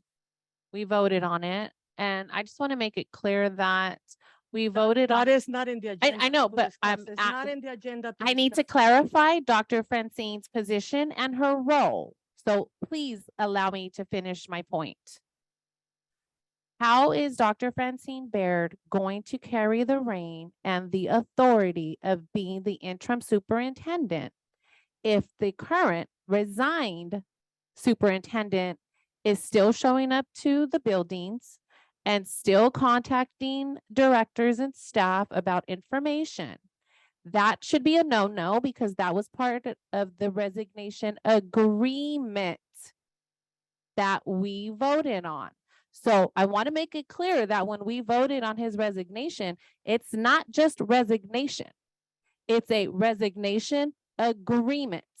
So we as a board have agreed that he doesn't contact any staff. So going forward, nobody should be having any contact completely. If we vote to ratify the authority to interim superintendent now Francine Baird, she carries all authority of direction of this district going forward. Should anybody in the district receive any form of communication or request from Ramirez, they are to report it immediately, and you do not have to respond to him. Thank you. Mrs. Francine Bear will be the interim superintendent July the 1st. We're fully aware, all of us, including yourself. Thank you for your comment. Now, if there's everybody agree with this, let's vote.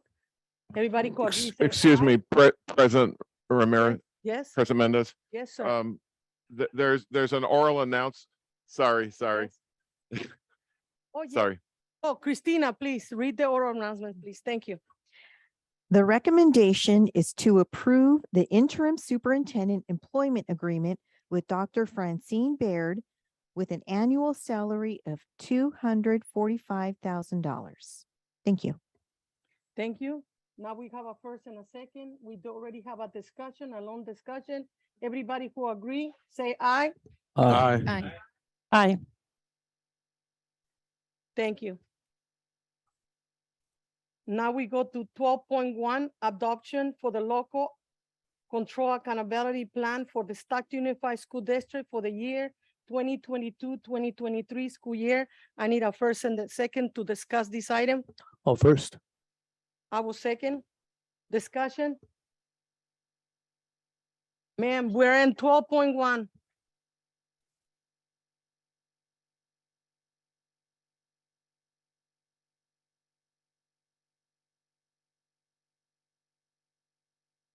Do you have any discussion?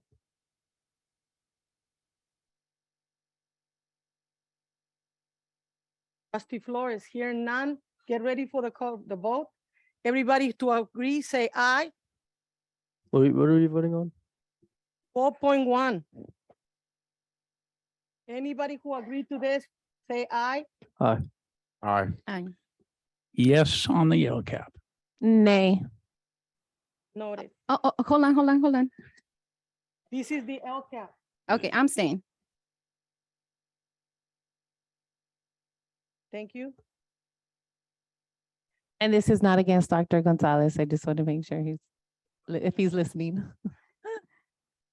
Yes to Gonzalez. Thank you. Now we have 12.2, approval purchase 105 projectors for Franklin High School classroom. We need a first and a second. First. I'll do the second. Discussion. Hearing none, ready for the vote. Everybody who agrees, say aye. Aye. Aye. Aye. Thank you. 12.3.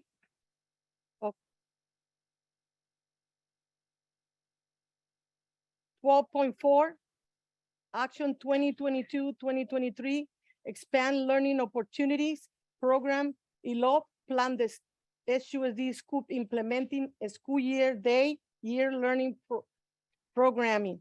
I need a first and a second. Oh, first. Second. First and a second discussion. Discussion. Trustee, yeah, Flor. Just for the record, after school program, the ELOP funds, usually majority of the funding goes to the after school program programs.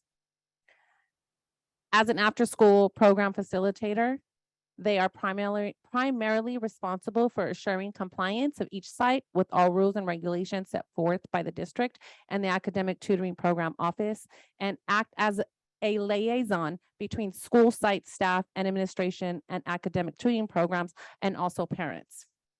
Some of their examples of duties are to facilitate the day-to-day operations of the after-school program, working closely with the after-school teachers and appropriate partner agencies and parents.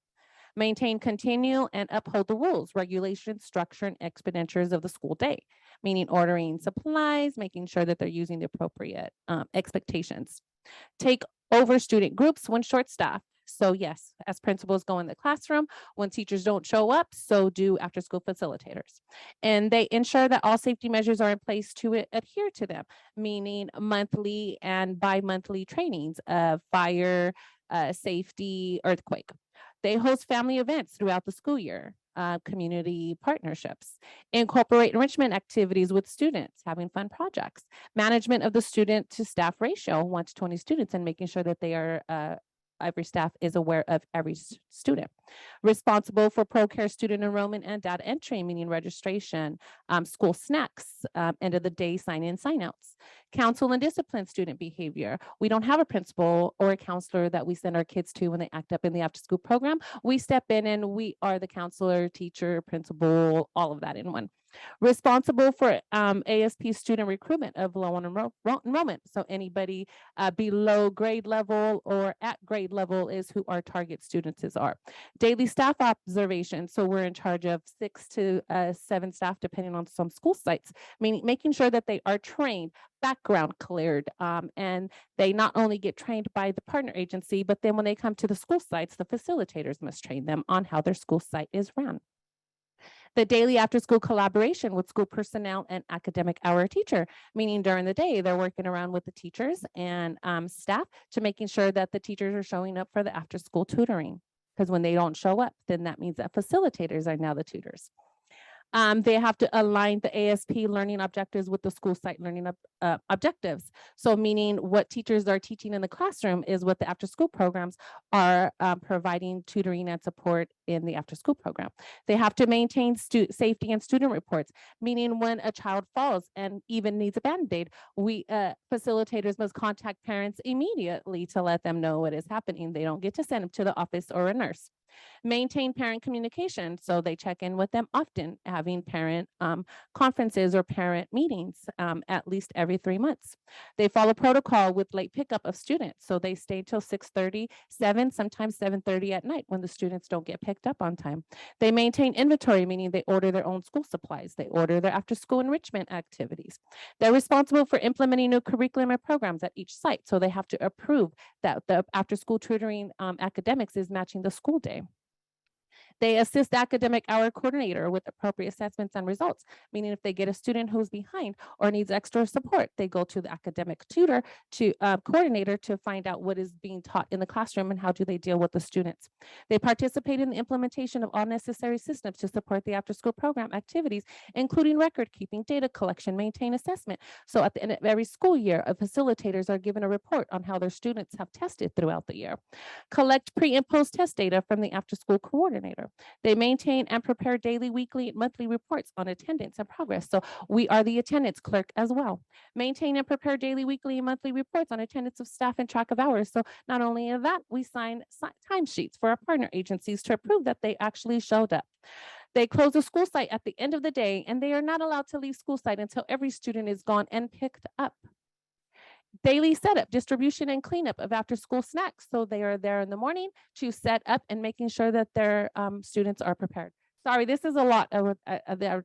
So I'm sorry, you guys, this is a lot. So they initiate team building and site trainings for staff. They assist students in developing a positive self-image and interpersonal relationships with peers and adults by interacting with students, parents, and other SUSD partner staff. Recommended needing trainings and meetings for staff. They contact parents as needed.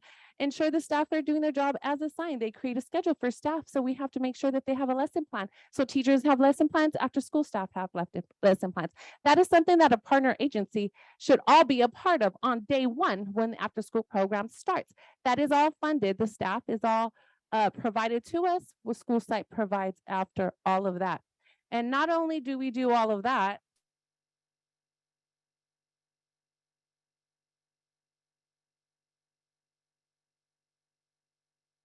You have any questions for this item?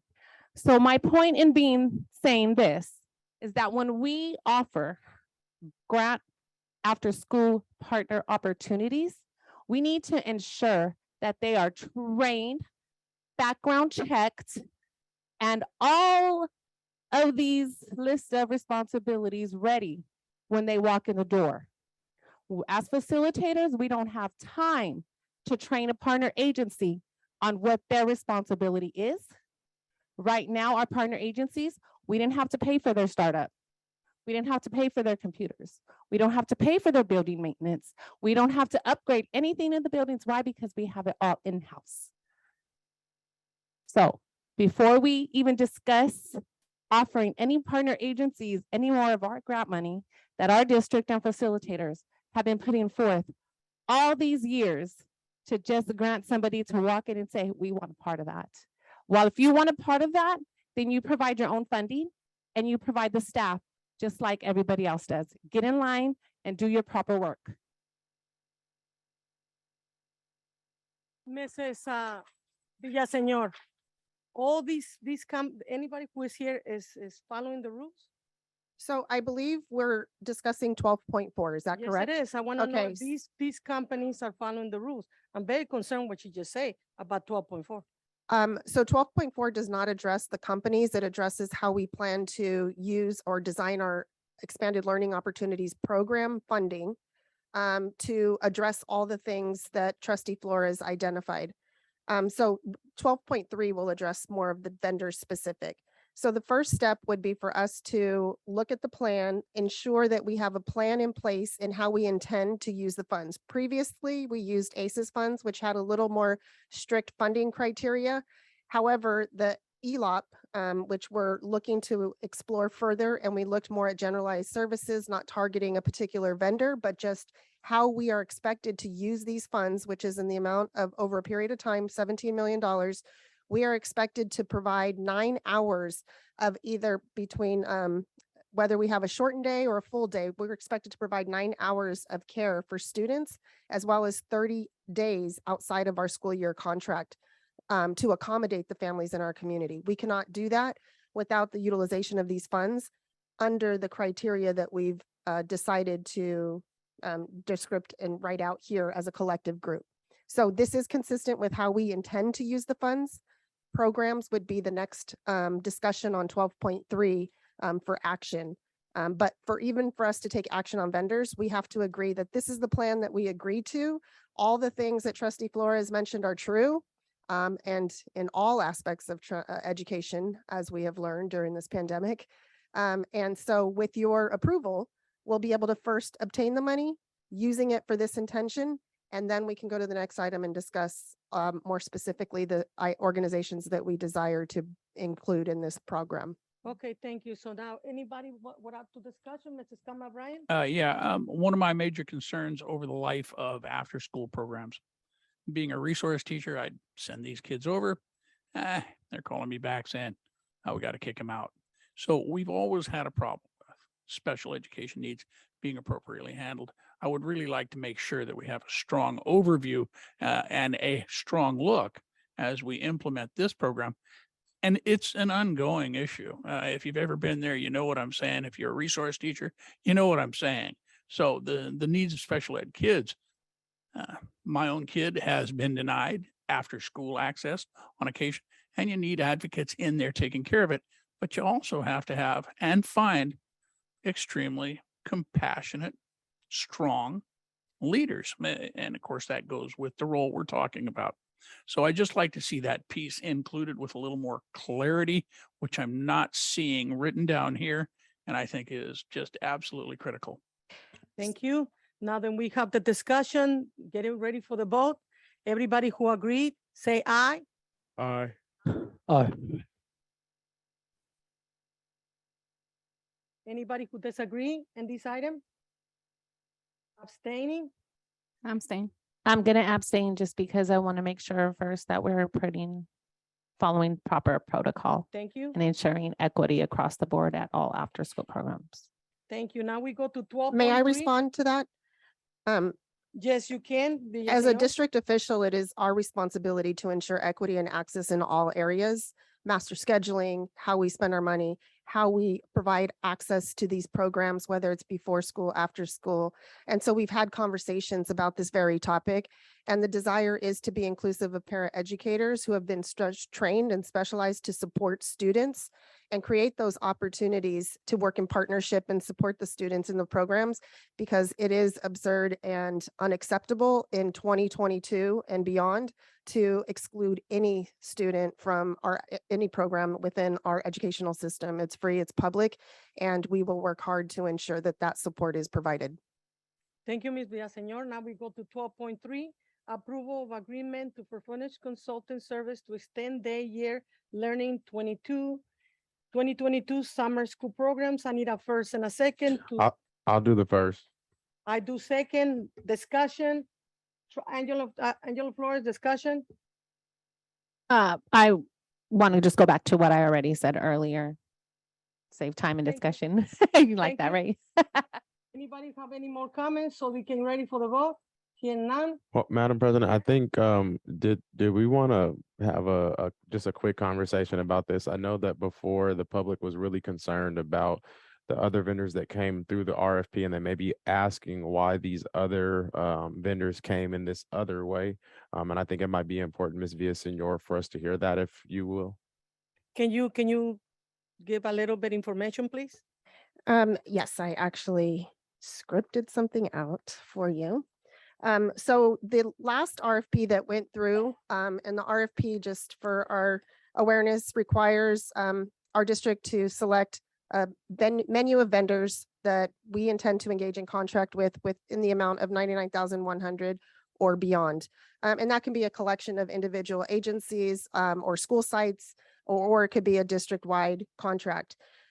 In the agreement, the RFP in 2019, it was a similar purpose, and that was through RFP number 1014. And that's the RFP under which our YMCA, Jacoby, which is UOP, and the table were awarded certificates to engage in contracts with us on a year-to-year basis for the extension of 4 years beyond. So they are under the procurement process and approved to be vendors in this dollar amount.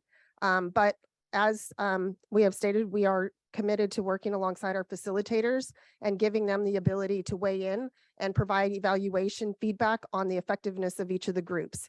And so because we've engaged and provided an award of certificate, it does not commit us to engaging in continued contract with any person that received a certificate. So if at any point we are dissatisfied with the vendor's service, then we will not continue to engage. We will have conversations and we will make adjustments. And as a facilitator working in the way that you've described, we're committed to supporting and working in partnership, because as we are investing in community partners to do and provide a service to our students and communities, we are also vetted and I'm committed to ensuring that that service is what we've committed or engaged in the contract for. Thank you. Thank you. One You question, wanna have another question? just one question. Is it still to where the principal has the final say and is involved in the discussion of which partner agency they look for? Because I know previously it was the school site principal with staff who got to put in their contract for the following year what after school partner agency they wanted to go with. Has that changed? We are expanding in the sense that the same partners we intend to keep at the same sites that they've originally been in contract with. So any additional contracts that are established will take overflow, releasing and removing our wait list to create opportunities for students. If in the event there is dissatisfaction and follow-up conversations and the lack or refusal to increase and improve services, then that service will be terminated and replaced with another existing partner, so that we can ensure students at that site are serviced adequately. Can I just, through transparency and honesty, when that does occur, that it is a due process with input from the school site principal and that documentation is provided? Yes, of course. Thank you. If nobody have any more comments, let's get ready for the vote. Everybody who agree in these items, say aye. Aye. Aye. Anybody who Aye. disagree? Abstain? I'm staying. Thank you. Now we go to 13.1. Action adopt the district initial proposal to operate engineers local union number 3, police union OELU number 3 for successor contract negotiation for the years 2022, 2023, 2023, 2024, 2024, 2025 fiscal years and the authority to the district negotiation team to proceed with the negotiations. We need a first and a second. I'll do the first. I will do second. Discussion. Here none, get ready for the vote. Everybody who agrees, say aye. Aye. Aye. Aye. Anybody who abstain? Aye.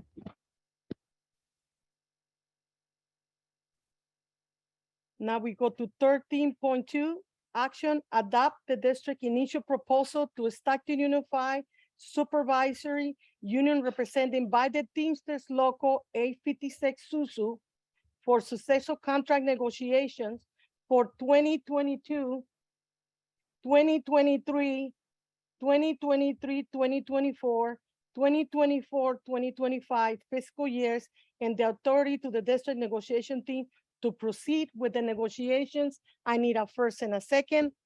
I will do first. I'll do the second. Any discussion in this item?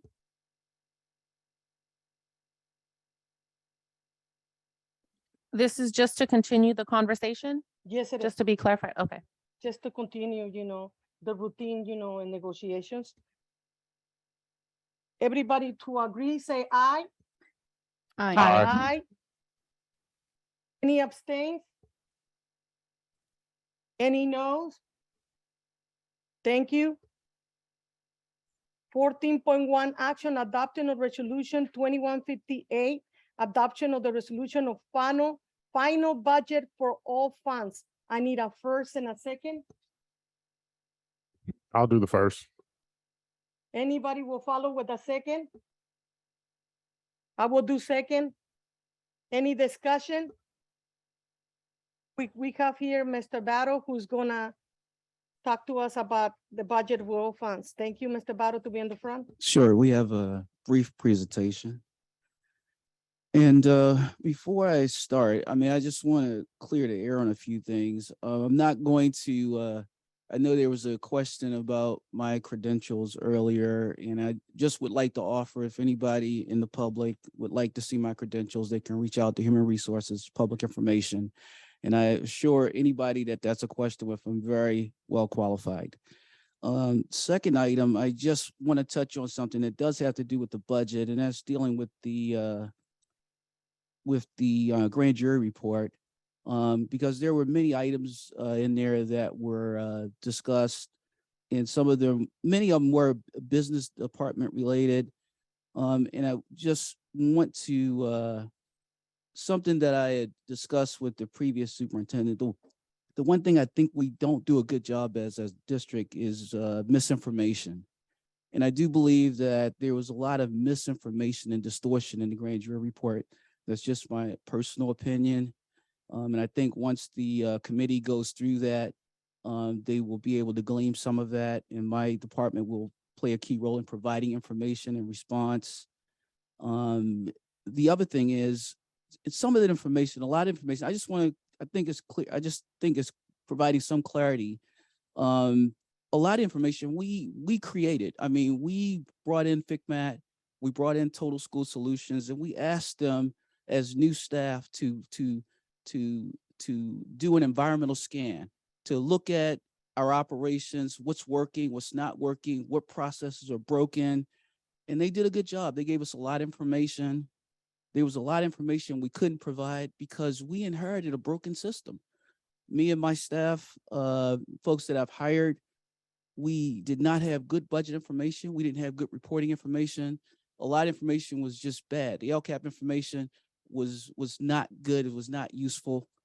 And those are facts. Those are not my opinion. Those are facts. And so we are we have made a lot of progress in these areas this year. We've implemented 33 of the 48 FCMAT recommendations, and the same thing with Total School Solutions. So we are doing a lot of work on this, and I just want to give the community some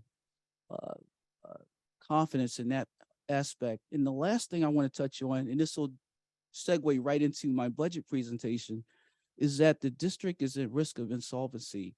That is absolutely ridiculous. This district has the healthiest budget probably since the inception of this district. And once again, that's not my opinion, that's a fact. And given the adopted budget and the money that we just received that I'm going to go through in the governor's budget, we do not have a budget problem. And there's people out there that want to paint this, they want to create this discord or create this narrative, sell newspaper, generate social media. And none of it is true. It's not true. I want this board to really feel confident in the community. No, we have a strong budget. We just made a salary increase to our staff, and it was done in a thoughtful way, and it has not created any financial problems for this district.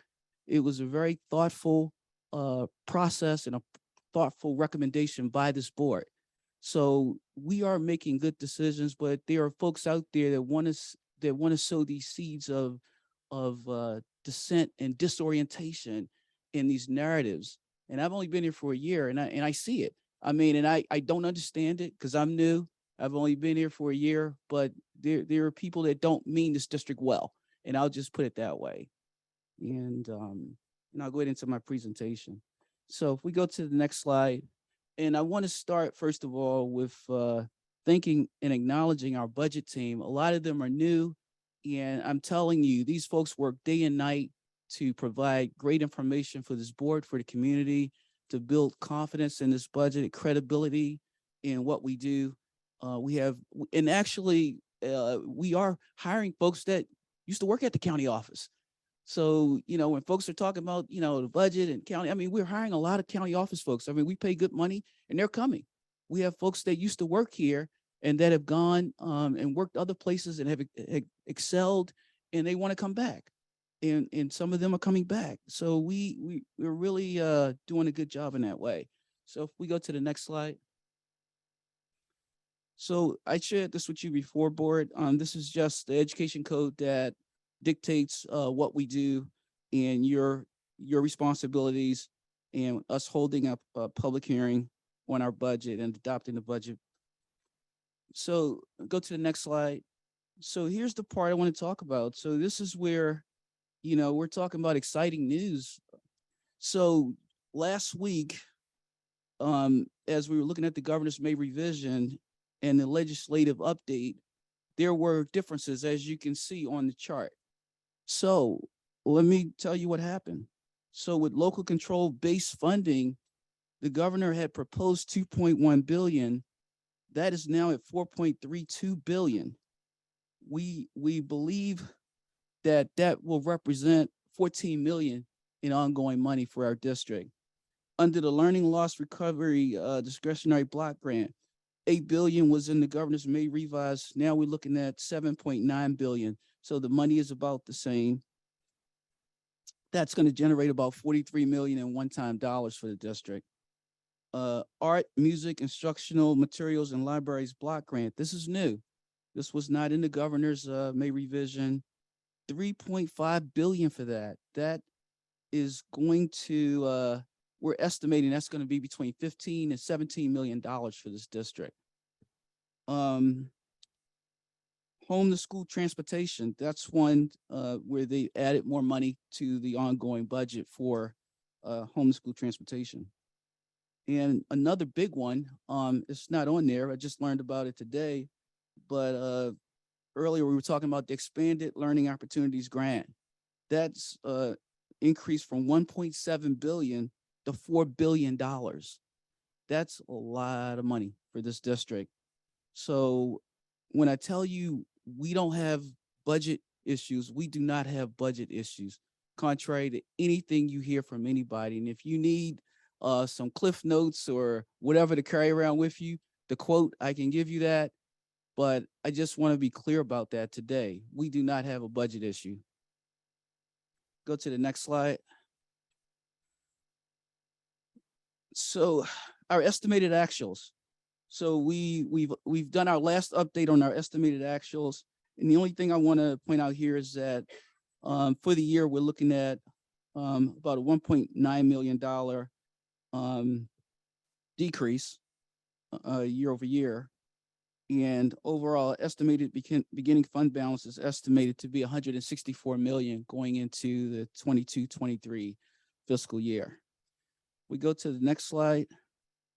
For 22-23, Just a couple of highlights here. We're looking at $862 million budget. Now, this is before the governor signed the budget on Sunday.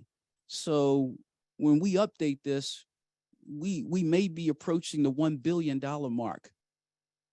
So that's going to be pretty significant milestone if we are able to surpass 1 billion. You see our expenses there, 851 million projected, and we're looking at a projected surplus for next year of 10.6 million. We go to the next slide. These are our fund balance designations. Because we are in what's called test one in the governor's budget, which means that any ending fund balance in excess of 10% has to be committed by this board. That is in the next board item where we do commit those funds. Here you can see about 56 million that's committed. We have the 8% and the 2%. This board passed a resolution early in the year for a 10% reserve. That 10% is intact for 22-23, and we have committed funds of 56 million that we'll be asking the board to approve tonight. We go to the next slide. Once again, highlights. What we show here is a multi-year projection. And of course, this is before the governor's budget was signed yesterday, so this will all change, but it's changing in the right direction. More revenue, more ongoing revenue, and more one-time revenue. So right now, this shows that we have a ending fund balance that will continue. There's a lot of talk, and even in the report that was provided by the committee about one-time funds and how we use our one-time funds. We use our one-time funds like every district in California uses their one-time funds. We just went through the worst tragedy in history of most of our lives with this pandemic. And we use those one-time dollars to provide resources, whether it was positions, whether it was in food, or whatever we did to support this district and this community. So we don't need to have any regrets about that. We know what we're doing. When it's time to make adjustments, we'll make the adjustments because that's what you do. So right now, we did use our one-time dollars. We'll tell the grand jury, yes, we used our one-time dollars. If somebody tells us, hey, you shouldn't have put them on ongoing salaries, you shouldn't have did this, well, that's their opinion. But we did the right thing. And every school district in California did the same exact thing. But like I said, when folks want to make a narrative and they want to paint a picture, these are the things they say. We go to the next slide. So this shows you our multi-year balance projections. And once again, you can see that we have a strong budget. We maintain the board's 10% reserve. You see that there are commitments there.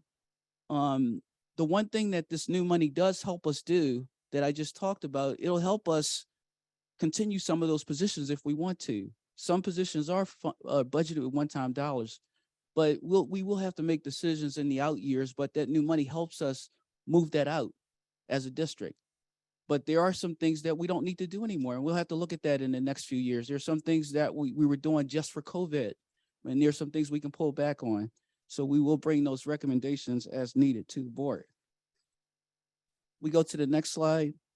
So the state budget has been approved. Governor signed it on June 26th. So we have an opportunity to do 45-day budget revisions. So that is something that we're considering to bring to the board. And once again, the county will review our budget and we'll have our unaudited actuals at the September meeting. So that concludes the presentation on the budget. Anybody have questions? Yes, Yes, Mrs. Gama, Brian? Mr. Battle, thank you for your work. I have had some somewhat deep conversations with you, but I get lost. And I'm well-trained. I've got a business degree in economics, many years working in private industry, and then 30 years of teaching. So I understand money, finance, and I've got some of the degrees to prove it. But the bottom line is this is complex and we spend money fast. Of all the criticisms I would ever give us is sometimes we are forced to spend money and sometimes we have to spend it a little too quickly. I don't know that you'd argue that. And so we're not going to be perfect. One of the things that I worry about is that you're not getting all the help you need. As I recall, you came on board and we were down to one. We lost Miss Lawton Grantley Dawson. We then had Miss Montoya. She had 2 staff working under her. Then it was 1 staff, and then it was none staff. And I believe now you have a new person that you're training, and I'm hoping we start budgeting for another. Are you doing that, or are you putting that out there yet? Because I strongly encouraged you to do that. We need all the help we can get here in budget. We've got to look closely and budget proper. This is where we do need to spend our money. And I appreciate that, Trustee McBrien. Right now, we feel like we're in a good place. We have a director of fiscal, and we were able to get him coaching, and it's been great. Right now, we have 4 budget analysts, very strong. We have a vacancy for a fifth one. Right now, we're not filling that position because we believe that the team we have now is strong. We have a new budget manager that's coming in with a lot of experience. We're really excited to get her. She's also worked at the county office. She is currently a county manager. She worked a short time as a CBO, interim CBO. So she has a lot of experience, and we are really excited to have her.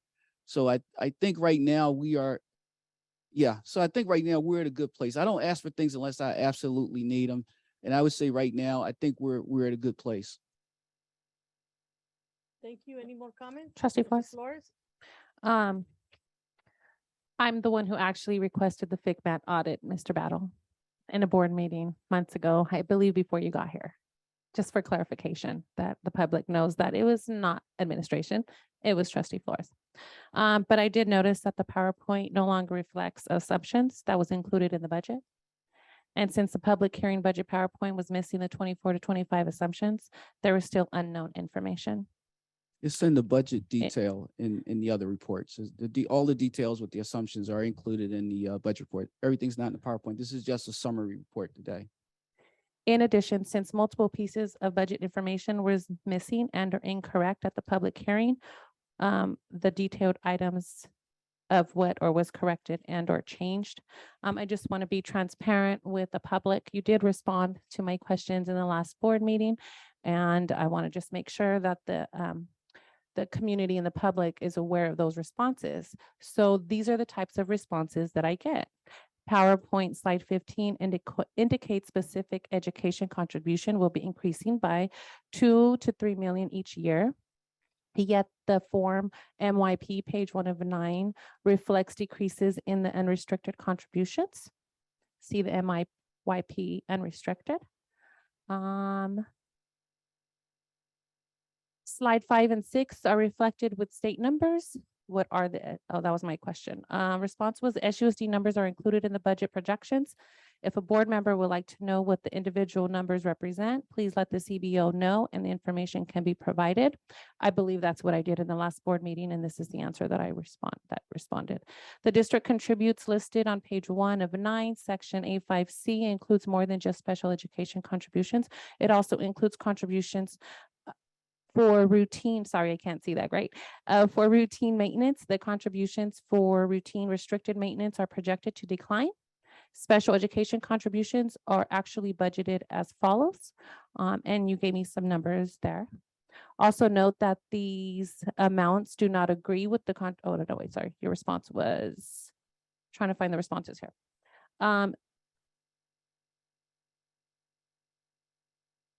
The amounts are being updated for final budget to reflect on the projected MYP. Again, not a clarified answer.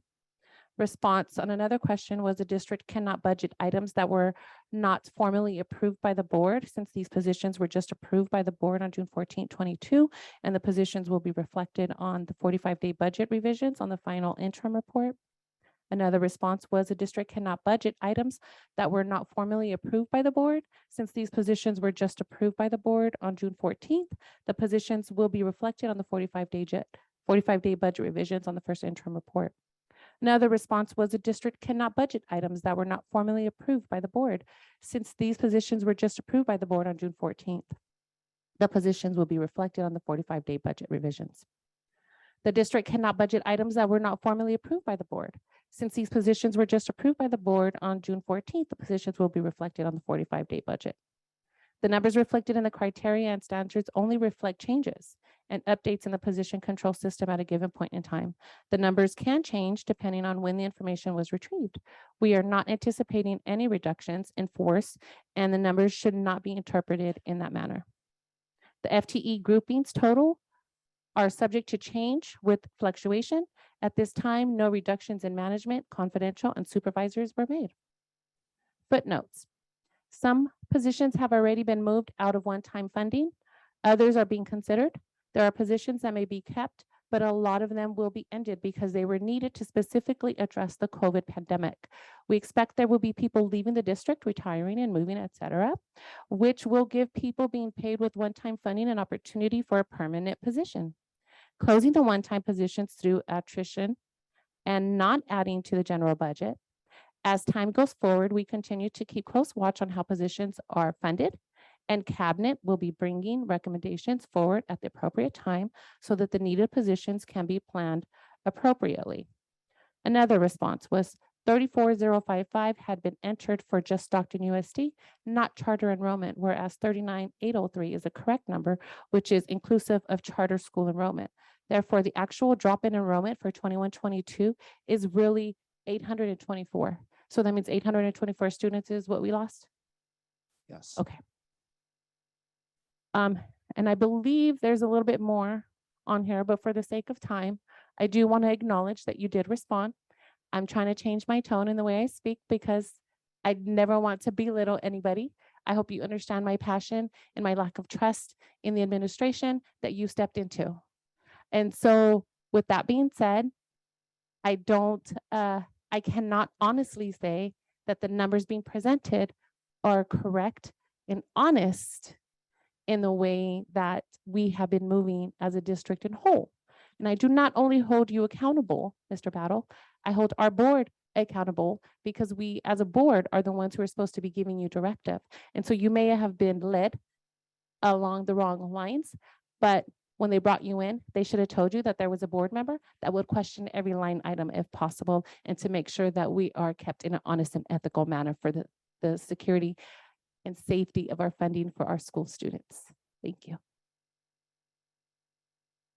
Thank you. Any more questions for any of the colleagues? Hearing none, get ready for the vote.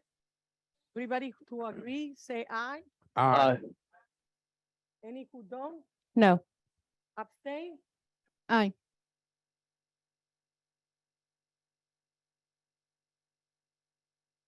Now we go to 14.2, authorizing expenditures for education protection account EPA. I need a person, a second. I'll do the first. Thank you. I will do the second. Any comments on this item?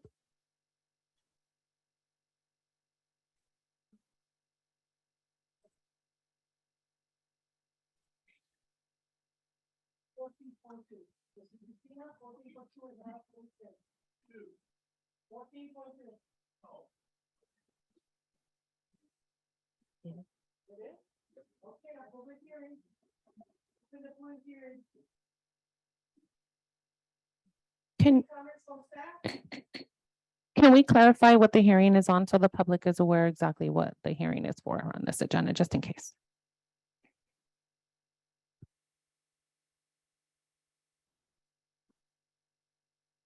Yeah, so each, based on the passage of the I'm sorry.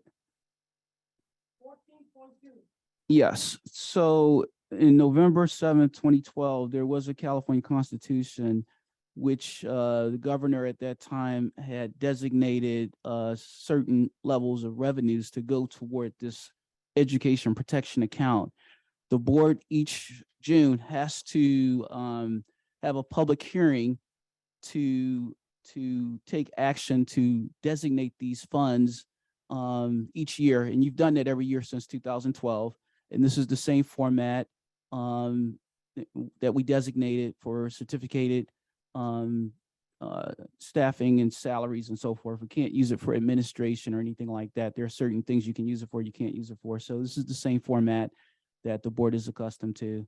And that's what you are having a public hearing to designate the approval for the expending of the EPA funds in this manner.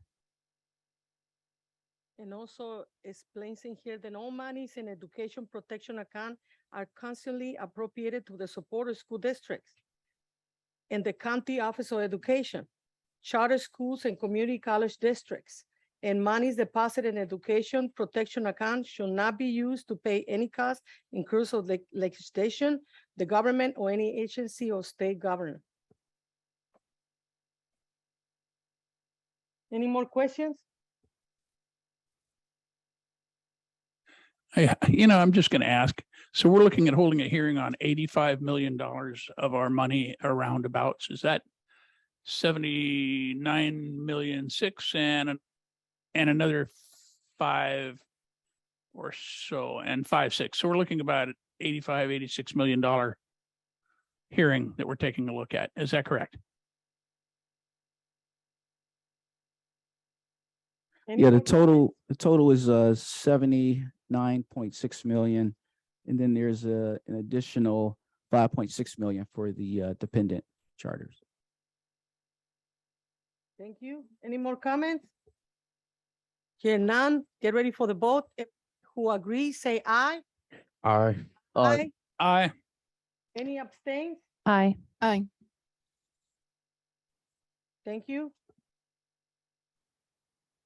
Now we're gonna go to 14.3 action resolution number 21-57, designating certain general funds and committee fund balances. We need a first and a second. I'll do the first. Who will do the second? I'll second. Thank you. With that, we have a first and a second. Any discussion? Here none, get ready for the vote. Everybody who agrees, say aye. Aye. Aye. Any abstains? Nay. Any noes? Just clarification, my vote is no. Thank you. Now we go to 14.4, authorization to continue emergency action in the Stack High School due to electrical problems. We need a first and a second. I'll do the second. Thank you. Discussion. This is a routine item that we have. Mrs. Angela Flores have a question. Thank you. I'm sorry. We told that it was being done within a month, and that was like a month ago, and then a month ago, and then a month ago, and we're still going. So is there any ETA on the completion of this? And I know I was told, or we were informed that it would take a while, but what's the part that is holding us up this long? And is it even an emergency anymore if the school's been functioning as is without it? If it was an emergency, I would have not to take months to complete. Mr. Armando, can you please come to the podium to address again, Angela Flores, the reason why then these parts or these items are not here, sir? Thank you.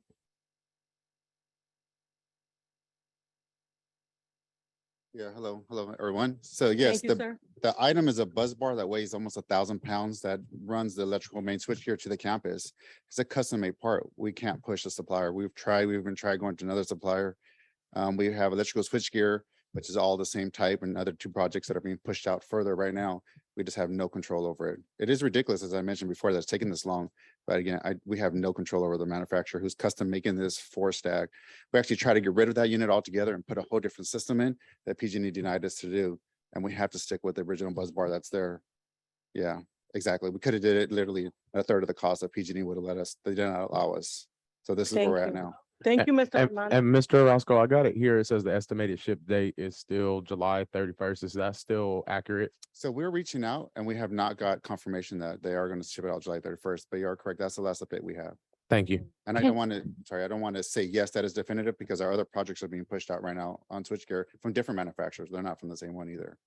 So. Would you mind sending us documentation or any contact updates that you received from the Sure. Yeah. the business? This way I feel more confident in the responses that we're getting. Yeah, and Thank- absolutely. And again, transparency, Bachman and Woody is the electrical contractor on this one, so they're one dealing with them, but we'll email them again, reach out for more information from them. If you could just snapshot it, just so this way we know, forward Yeah. us an email, letting us know from them, then Sure. I can assure the public and the STAG site that it's being worked on. Right. Thank you. Okay. Thank you, Mr. Armando. Just say it again. Thank you. As a point, I'd like to Thank you, strongly, Mr. Summerbrand. yeah, I want to remind people, Bachman and Woody has been here forever. Yes. They're one of the most time honored contractors in the electrical business you'll ever find. They were working in electrical way back when I used to work in electrical 30 years ago. These are, it used to be Bachman and Womble, but phenomenal people. This is a legitimate, honest vendor. If there was any price gouging, it would go into deeper into the supplier. And I do worry about that, but it is what it is. And PG did not help us. So what can you do? Correct. And it's a set amount and Bachman and Woody want to get paid. They want to finish. Everybody wants to get it done, so. it Thank is you what it so is. much for Okay. your time. Thank you.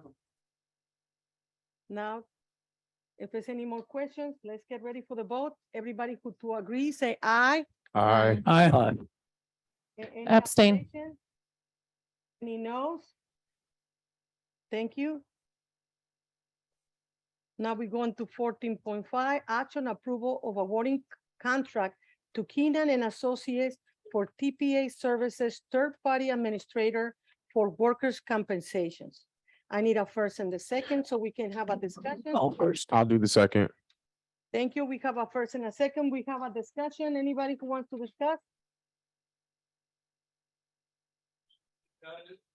Anybody wants to discuss? We are in 14.5. Any discussion? Mrs. Flores? Okay, hearing none, let's get ready for the vote. Everybody to agree, say aye. Aye. Aye. Any abstains? Abstain. Any noes? Thank you. Now we go to 14.6, Resolution 2161 of the Government Board of the Stock Unified District, ordering a school bond election, establish specifications of the election order and request consideration with other elections occurring in November 8, 2022. I need a first and a second. I will do first. Who will follow me with a second? Second. Thank you. We have a first and a courtesy second. Any discussions? Yes. Thank you, Mr. Scamabrine.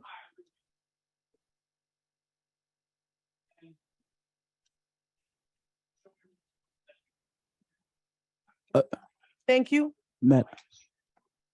Now, I'd really like to see evidence that this can pass at this time with the situation we're in.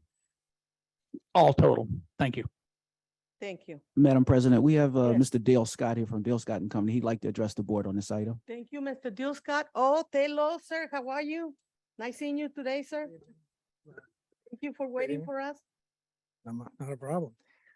I thought it would be helpful in answer to this question to give a broader view first of a chronology of what the district has gone through to get to this spot. In 2014, the district passed a $98 million bond that was purely for technology. That's all it was for. There is $96 million remaining of that bond. It was passed by 68% of the voters. Remember that the threshold is 55% for passage. In 2018, the voters approved a general obligation bond by 63% yes. That was for $156 million. There is $28 million remaining, and that is targeted to be spent within the next year. Those bonds were for facilities only, facilities and some technology.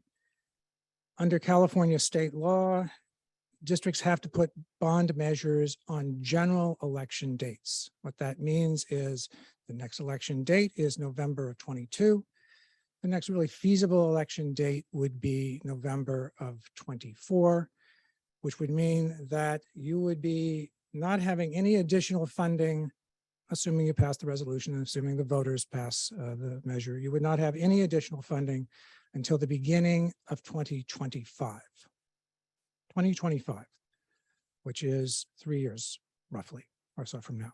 That's the earliest that any additional funding could come. In September, the board asked our firm to bring back a strategy to address that. How could you go forward possibly, and what structure? We brought back a structure that provided the ability to ask the voters for a bond in November of 2022, but to do so in a way that continued the current tax rate. So there would be no marginal increase in the tax rate going forward. That is the measure that is before you tonight. The board asked us to go out and survey voters to find out what their feeling was. After information was given to the voters about that, if we combine the hard yes and the lean yes, there was a 73% voter approval rate for the bond. 73%, 55% is the required threshold. The vote by the board, I'll remind you, requires a 2/3 majority, meaning it has to be not 2/3 of the members present, 2/3 of the seats. So it requires 5 votes, 5 votes total. This is to put it in the ballot so we can get put it on the an ballot. opportunity for fixing up the schools in the future. Correct. Thank you, sir. Is any questions for any of my colleagues here sitting down? Mrs. Flores? All due respect to you, Mr. Scott, I don't believe this will pass. Based on our grand jury report and a lot of the heat that our district is under right now, there's a lot of people who do not trust our school district. And so all the work that you've done, I appreciate and I'm thankful for, and I've been very educated on this stuff. But I would not ask my parents or my family members to support a bond and pay any extra taxes on something that we as a board and as a district have not been spending correctly, that we should. Can I respond? There's no trust. Comment? Well, just Mr. Scott Bryan. Yeah, I want to be clear. I'm not here advocating passage of the resolution or not. That's not my role to advocate passage or not. My role is to serve the district as your fiduciary responsibility and have a fiduciary responsibility to tell you what I think the best options are. I think it is based on my experience, based on the survey research, and based on the fact that, yes, of course, there's controversy. I would remind, well, maybe I'm not reminding you. I will tell you that in 2008, when the district passed a bond overwhelmingly, passed 55%, there was huge controversy at that time. That had to do with the fact that there was a suspension, I believe, of some sports teams because of what was happening with the recruitment. Huge, huge. And I would like to say, I mean, I'm not trying to argue with you. I will say I heard exactly the same things. I heard exactly the same things at the board meeting, that this will never pass because of this controversy.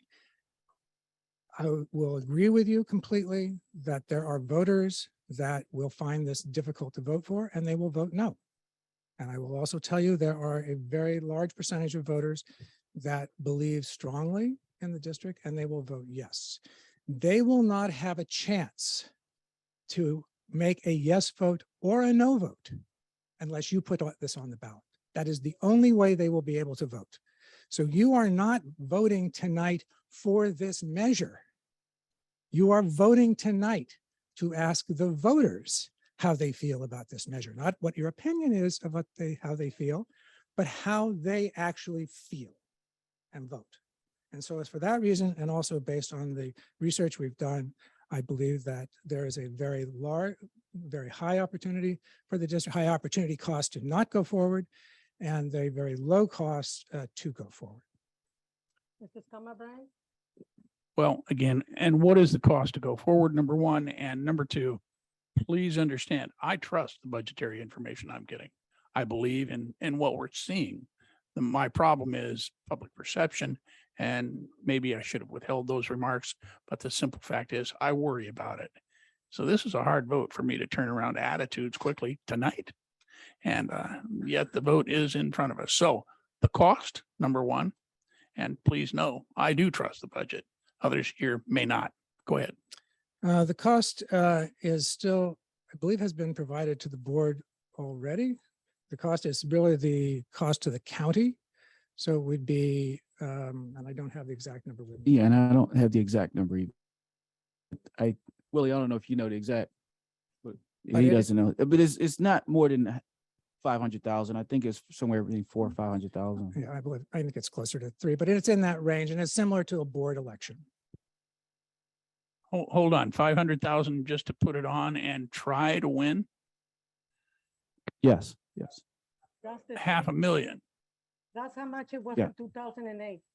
And we gotta, that's how we verify. Let me be clear. This is Franklin and the cost of the county charges to place it on the ballot. And any public agency that is going to do something similar to this is your size is charged the same amount as the district is charged for the election of board members. This is a county fee in order to print it and distribute it and man it. So there's nothing you can do about this. If you want to wait until 2 years from now, you'll face the same charge. You'll face exactly the same charge from the county. So that's it. That's a set fee that you're not going to be able to do anything about. What would be the response? 500,000 to get it there. What would be the amount? Do you guys have an estimate? I know it's hard. What is the estimated amount being given back to the district for this?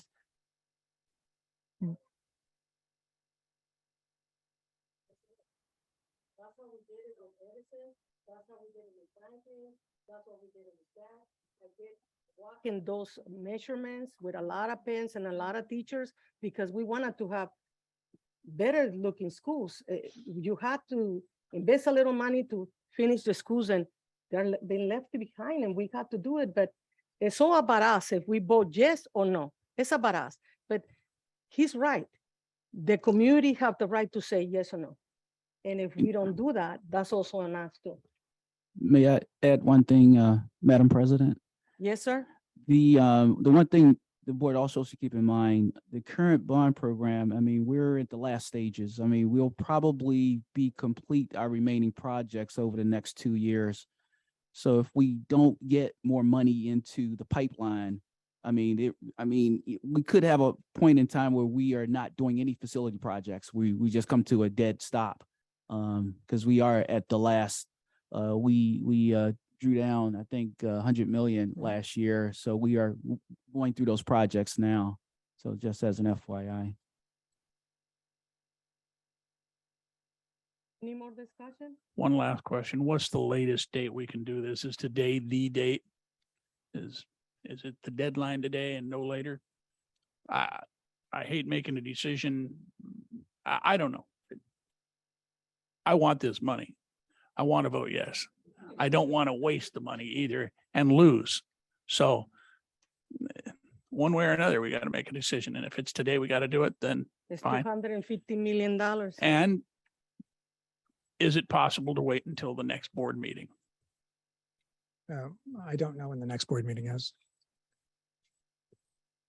Oh, 2 weeks. The cutoff for the filing in San Joaquin County is, I hope I have this right, the end of July. Now it changes from county to county, and I'm delving into my memory to get that. So I would, everything start to be putting things in the, for any campaigns start in July something. Yeah. So I know then it's gonna be a crunching time. and So I guess if the deadline is the end of July, are we going to be even able to make that deadline date if we waited until the next board meeting? And if not, we've got to make that decision one way or another.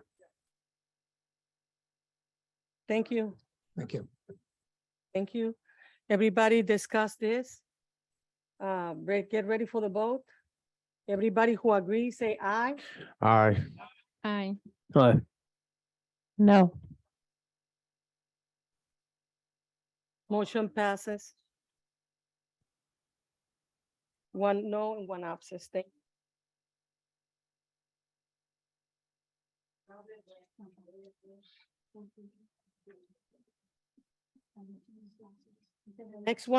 The next one that we have is 14.7, approve and authorize the California Multiple Award Schedule, April 4/2078, 0089C for the new play and shade structure for the school Van Buren Elementary. We need a first and a second. I'll do the first. I'll do the second. Have a first and a second. We have any discussion for this item? I just have one question.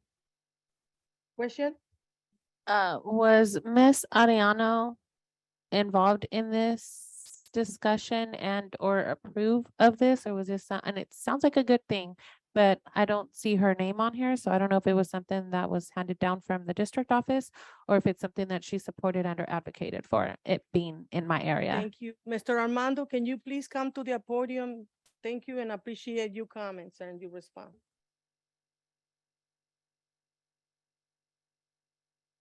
Hello again. Yes, we sent her all the renderings and she picked the playground. Yeah, 100%. The way I do business, I involve every site on a decision. The whole area is going to be shade structured, artificial turf. No, that whole corner that's a disaster will be flat artificial turf. And again, she picked the playground. The playground surface will be flat, no curb up there anymore. It's just one transition for ADA accessibility transition, the 109 yards, but she actually did pick the playground.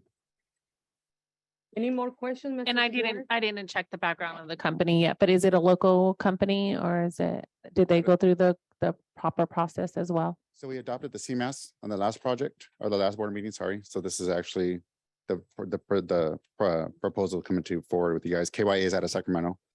And then they're actually based out of LA, but there is a branch in Sacramento. Any Okay. more questions, Mrs. Flores?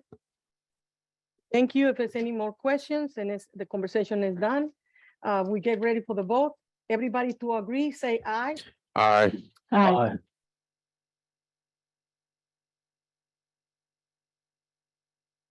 Thank you. Now we go to 14.8, adoption of resolution number 2156 to establish temporary interfund transfer for the fiscal year of 2022 to 2023. I need a first and a second. I'll do the first. We have a first and a second. Any discussion? Here none, ready for the vote. Everybody to agree, say aye. Aye. Disagree? Nay. No. Abstain? Aye. Thank you. Now we have 15.1, student expulsion. I need a first and a second. I'll Can we first. consolidate both of them, Vice President? Yeah, I'd like to make a motion to accept all of the student expulsions both at once. Thank you. I do second. Everybody agree? Say aye. Aye. Flores abstain. I'm staying too. Thank you. Now we have 16.1 oral suggestions and comments from the community. And back to you, Christina. Thank you, Madam President. We currently have 13 comment cards for non-agenda items. Thank you. Individual speakers shall be allowed 3 minutes to address the board.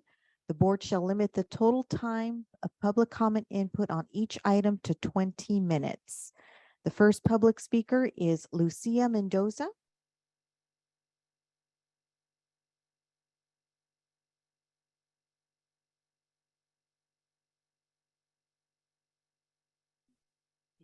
So I'll be serving as her interpreter for today. Thank you. Buenas tardes, respetables miembros de la mesa directiva y personal del distrito. Mi nombre es Lucila Mendoza y soy madre de un estudiante de la escuela secundaria Weber. Primeramente, quiero agradecer por continuar con la construcción de la reja de la escuela de Weber. Muchas gracias por el avance y de la manera más atenta les pido que terminen con la construcción y le pongan los portones y que instalen el timbre y la cámara de seguridad, porque un proyecto a la mitad no es efectivo para la seguridad de nuestros estudiantes. También quiero pedirle su apoyo para la construcción del gimnasio, ya que es esencial para la seguridad de nuestros estudiantes, porque no deben estar expuestos al peligro todos los días durante su clase de educación física. Quiero recordarles que este proyecto fue aprobado el día 14 de abril del 2020. Les invito, por favor, a que escuchen el audio de ese día y podrán verificar lo que estoy diciendo. 7 votos a favor, 0 en contra. Gracias por su tiempo y dedicación.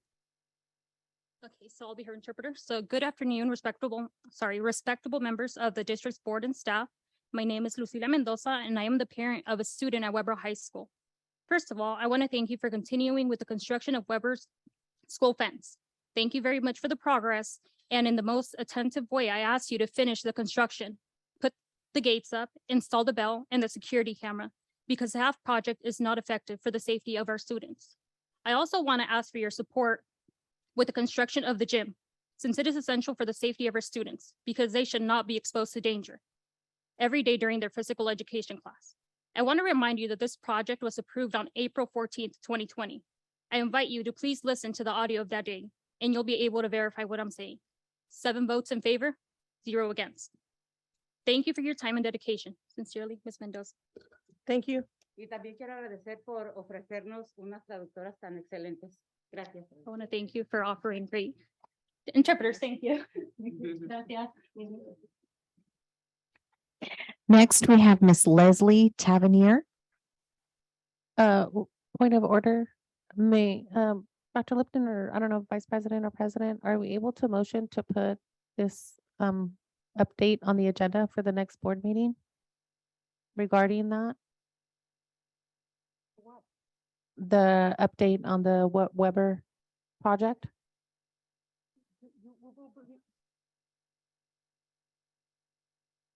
I tried that before and it doesn't always get put on the agenda, but I'll try it again. Yeah, you can do it. You can do it. I can also do it during a public board meeting as well. President Mendez. Yes, sir.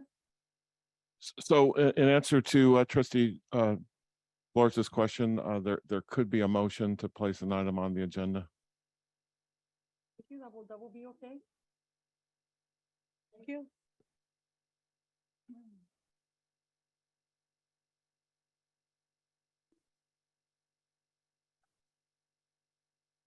And request the email.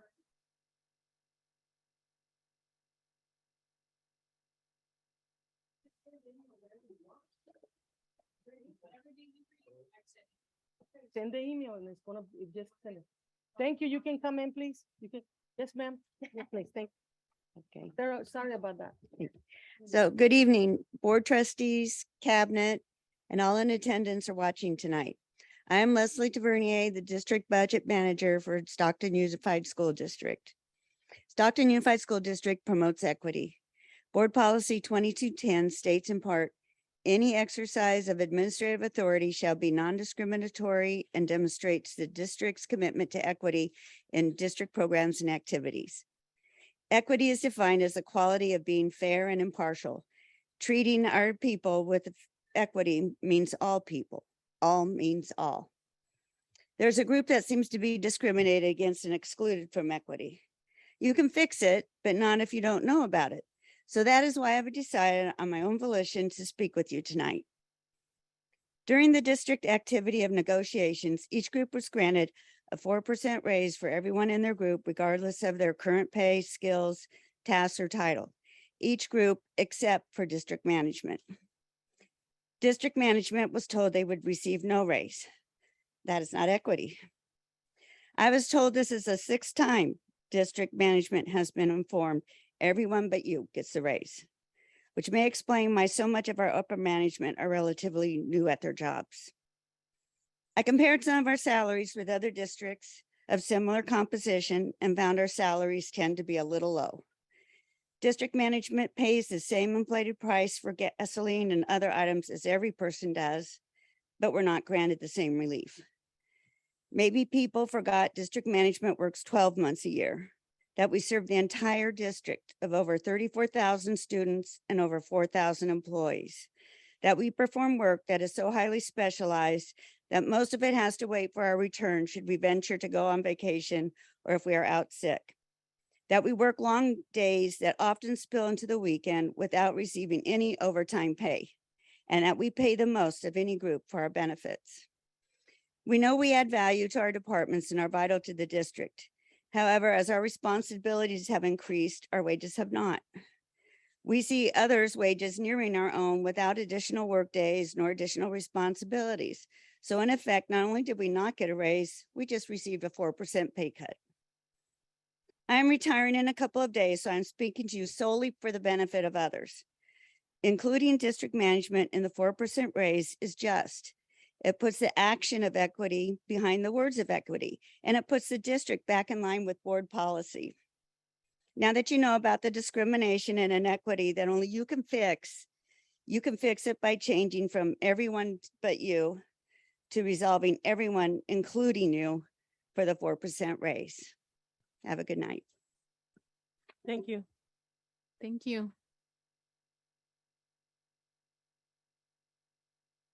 Next public comment is from Ms. Sylvia Cantu. You've been missing. Timing me right? Okay. Hi, my name is Sylvia Cantu. I'm an STA member and an SUSD teacher. I came late to talk about the LCAP, how it involves bargaining units. I never seen where bargaining units were invited. As an STA member, I couldn't go. And some of those LCAP meetings were presentations, more not talking about LCAP. Another thing I want to talk about is 14.3. I don't know if we double check our work, but it says I, Cecilia Mendez, clerk for the governing board. That's a resolution that you passed. You're the president, not a clerk. So I just want to talk about that real quickly. I do believe in accountability and follow through. On February 22nd, 2022, we use ESSER funds, one-time money. Yet, as a teacher, we were supposed to have ELVO learning for lunch, recess, and after school. We used ESSER fund of $3.6 million. That never took place. Where's that money right now? That's the problem that we're having. People say, oh, well, there's ESSER funding. We are using it where? Not at Washington. And also the IAQ for the whole year for COVID. We never got that either. So I don't know when. Another thing I want to talk about is conducting, you closed the board meetings remotely due to a COVID emergency in person because of imminent risk to the health or safety of attendees. I want to talk about the admin building. On September 14, 2001, you passed a motion, it was called relocation of the SUSD admin and board meeting room. September 28th, you also called it approval of the relocation of the admin and board meeting room. Come December, it's only called the administration because that building is not earthquake proof. This district board must resume responsibility for taking all necessary steps to prevent the building from being used for school purposes and to prevent injuries to school pupils or teachers. K-12 school purposes can be, as a definition I got on Google, directed by or take place at the direction of a school district, that would be you, or aid in the administration of school activities, but not limited to administrative activities, that would be board meetings. The resolution passed that you guys voted on the same night, resolution number 2126. It will not serve as a facility for pupils or teachers. This, and you have to have a sign, this building does not meet the constructional standards imposed by law for earthquake safety. The admin office building should not be used for school purposes and that no students or teachers will be permitted to use or enter the building. It is hazardous resulting from collapse. I do know that you guys used ESSER fund, real quick, for the Rockeye using ESSER funds of 226, and they're supposed to look for natural disasters. I can't wait till they look because that was for SUSD facilities. But how safe is it to have teachers and kids to go into a building that is not earthquake safe? And even though he says we don't have a budget issue, then why didn't we spend money on a building for the safety of our teachers and kids? Thank you very much.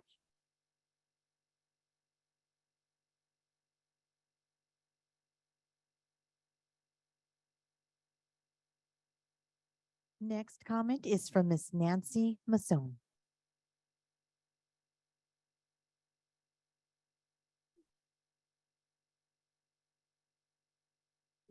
Mine is actually more, my name is Nancy Massoni. I'm a teacher, but I'm coming on my own behalf. I'm not representing the union. I'm representing myself right now. I want to make sure that's clear. I just have questions that I opened the website today and I see that John Ramirez is now a secretary for the superintendent on your website. So I'm just curious when this was approved. Please feel free on your computers to pull up the website and look at the bottom of the board member pages. It shows John Ramirez Jr., Superintendent Secretary. I don't understand. I thought he was. So but he's not anymore. So we just haven't removed him? Okay. Okay, thank you. That was all I wanted to know. Thank you. Just because I know he said he's serving in another capacity. So I'm just making sure what we're doing here. Thank you so much. Thank you. Transparency, is his resignation agreement public? It's public? Okay. Mr. Lepton, can you respond to that, please? Yes, President Mendez, the resignation agreement is a matter of public record. Thank you. Continue, Christina. Our next public speaker is Benita Ortiz.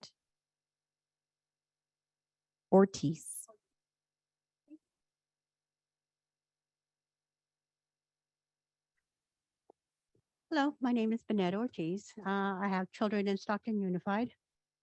I've had to move my children a lot because some of the schools really suck. Okay?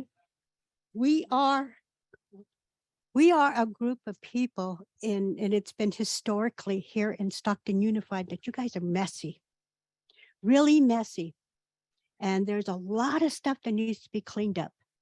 Transparency, I'm not sure a lot of you people know what the actual meaning is.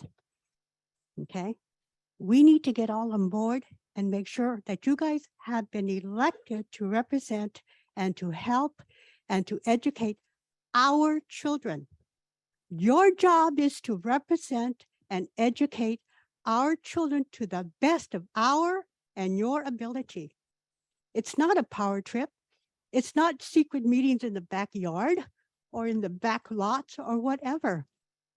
And this thing about this town hall meeting, transparency. I would like to see that board members that are going to be showing up, not to have preconceived, opinionated, and already made a decision of what they're going to do. That's what I got to say, because it's sad. That's why we're in the trouble that we are right now. It's sad. We're messy. We need to clean up our act. And this is what we want for our children. You guys are the examples. Is this what we want to teach our children how to behave? Come on, you guys. Get it together.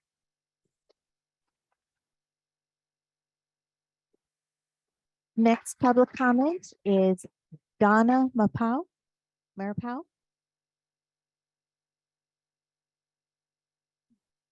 Unfortunately, Donna could not stay for the whole meeting, but she did send me her comment. Will the board permit me to read her comment on her behalf? Thank you all. As a member of the community, I was disappointed to find out yet another grand jury report was released regarding this district in less than a year. I'm leaving a comment to support a town hall like meeting to address and get proper community input regarding this report, as I was disappointed in the board's response to the last grand jury report. She believes that a town hall with proper community and public input will better address the concerns in the report holistically. Thank you. Thank you. Next public comment is Julian Johnson.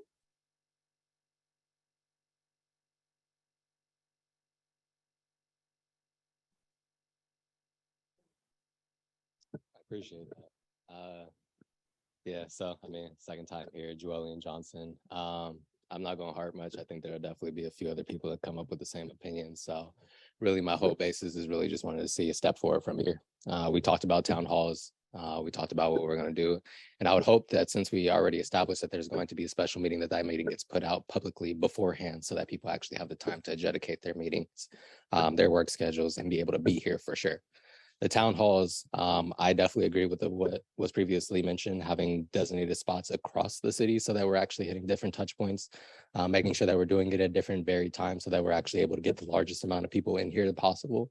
And just making sure that throughout the whole process, we're being transparent, especially with the folks who are going to be involved in it.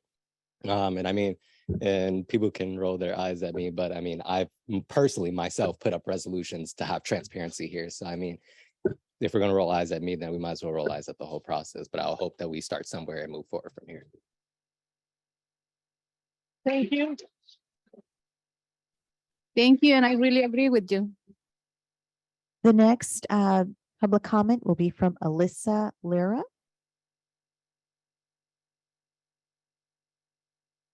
My name is Alyssa Leva.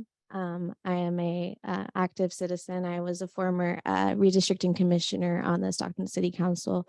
From then on, the experience, I was able to see the data that we have representing the city. I also attended Kevin Lincoln's mayoral address, where he stated that 30% of Stockton's residents are 18 and under. And so addressing Mr. Battle's comments about misinformation, I'd like to point out to the public about, yes, we do live in a disinformation and lack of information desert. And so when we're talking about town halls and outreach to the community, I really feel that we should be posting our flyers, not only online, but at the active community centers that we do have.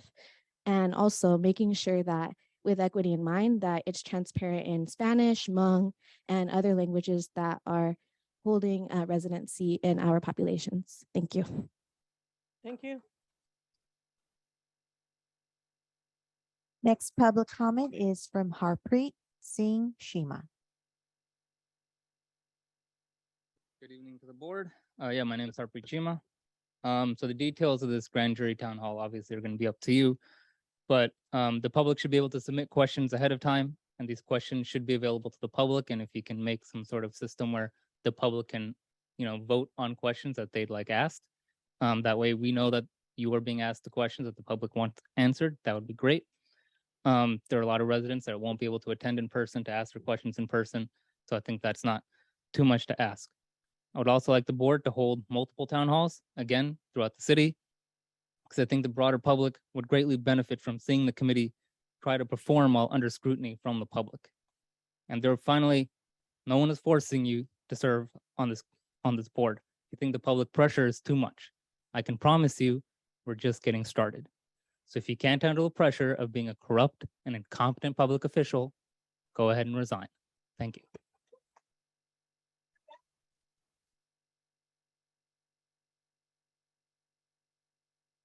Next public comment is from David Sengpei. I do not know how I'm going to follow all those terrific comments. Props to you guys. So a few, let's just lay out the demands we heard so far. Let's have it on a weekday. Let's have it after work hours. Let's have this town hall recorded on Zoom, and let's offer it for people who can't attend, who can only, people who can't, drive to the town hall, who can't walk to the town hall. Let's offer them the ability to watch it from home. Let's live stream it on YouTube. Let's post the link publicly on social media. Let's make sure the spaces we use have ample parking and is central to the city of Stockton. We have 7 areas. Let's have 7 town halls occurring in each of these areas. Let's use what we have. So again, I'm echoing what people have said, multiple town halls for accessibility. This is something that we need to do right, because last year our response to this grand jury report starts with an S and it ends with a T. It wasn't good, y'all. And that's why this year we struggled so hard with the student outcomes. And Dr. Barrett, I invite you personally to meet with me to talk about what we can do for this town hall. Because as a member of this community who's advocated, who's rallied, who protests, I understand the need for the public to be heard. And if you don't want us to be rallying outside the new administration building, which isn't safe apparently, we will come back again. And I will get 200, 400 people out there again if you guys don't make this town hall accessible. Because let's be real, the fact of the matter is that people are fed up, and this is just a fraction of the people that will be here. Because the fact of the matter is these meetings are hard to attend, and let's be real, when you make these accessible, you're going to hear the public. And again, like Harpreet said, if you can't handle this, resign, because let's be real, this is just the start of what we're going to show, and we're going to put you guys up for the public to see what's happening here, because because students should be put first. And it feels as if for the past year or so, for as long as I've been a student attending the school district, I've attended SUSD from K to 12. And I've just recently graduated. And I'm still here advocating for this community because I give a damn about the students in here. I have cousins. I have a brother who's just starting high school. We need to get this right. This is if we have already failed the grand jury response once. We can't do it again because let's be real, we have things that are going on. And again, we have a budget problem. We have problems with transparency, with a public perception. Let's get this right. Let's make this town hall proper. And I invite anybody of this board and Dr. Beretta or the cabinet to meet with me and talk to me personally, but what I think in order to get this town hall happening. Thank you. I yield my time.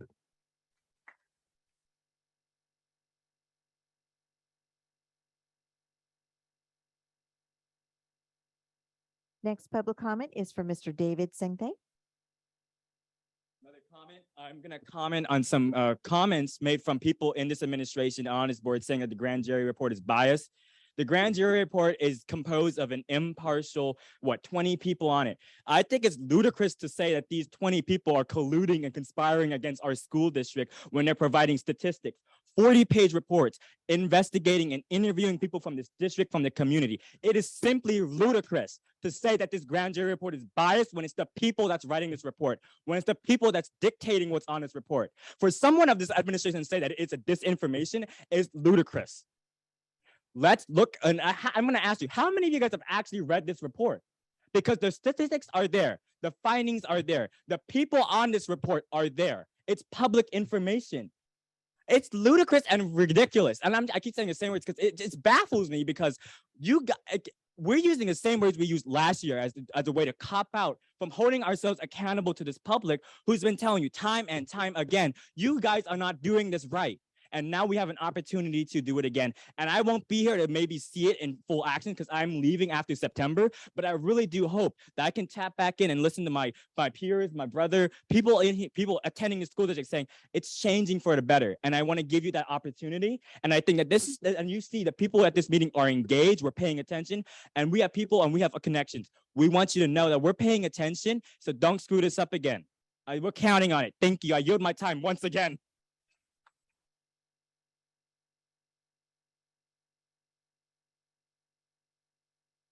Next public comment is from Tony Morales.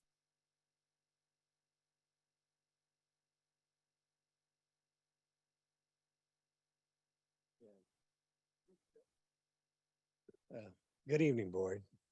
My name is Tony Morales. I'm here because of the grand jury report. And I know there's two sides to every story. And I await the response from the district and how they go about making a response. I do have to applaud these young people over here. They're out of sight. Said some of the things I wish I could would have thought of. But I got on the computer, and the truth is I'm not a computer whiz or anything like that. But I read the board goals. What a big outfit this is. Those goals are laudable. I mean, complex. You guys have an awesome responsibility and awesome authority. So I'm wondering how it is that you align your efforts and your budget to making those come true. You guys are from the community, and you have people working from you that have expertise. And there's good people in the district, and there's people that are toxic to the district. It's all kinds. This social media is news to me. I mean, I hear about it. That's probably my wife. Says, anyway, you know, what's the alignment? The principals, the superintendent, and damn.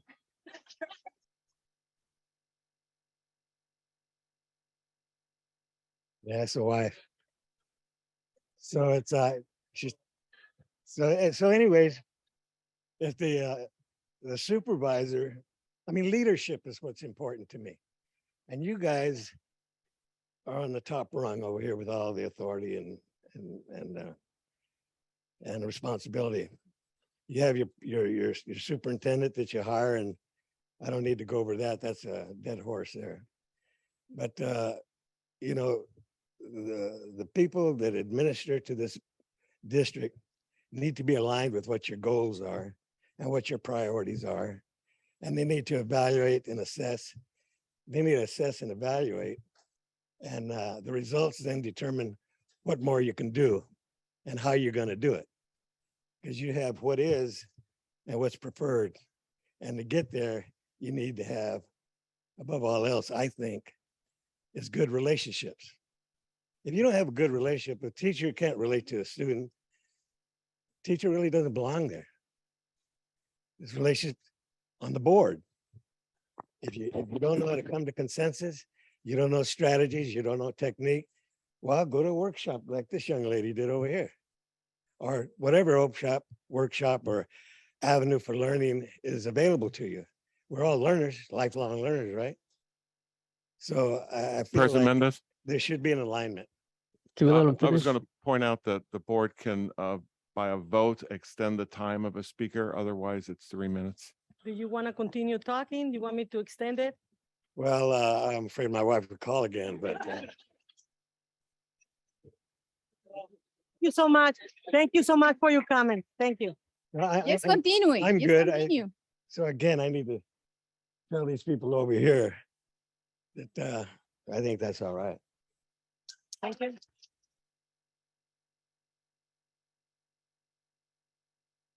And Mr. Morales, you can tell your wife that today's an early meeting, so you won't be home so late tonight. The next public speaker is Ms. Shirley Garcia.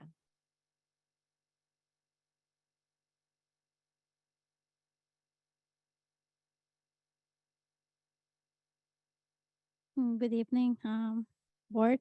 So I'm just came again as a mother and just remind that I came the last board meeting to ask about the transportation for summer school. So I, Miss Roxana Villaseñor took my information, but I didn't get any. I just want to make sure again and ask you if you can assure me that all of these drivers have check background.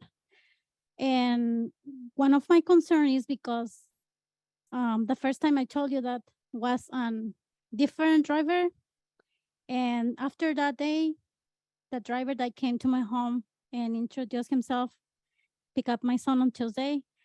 But the thing that I concern is because he's coming with different car every day.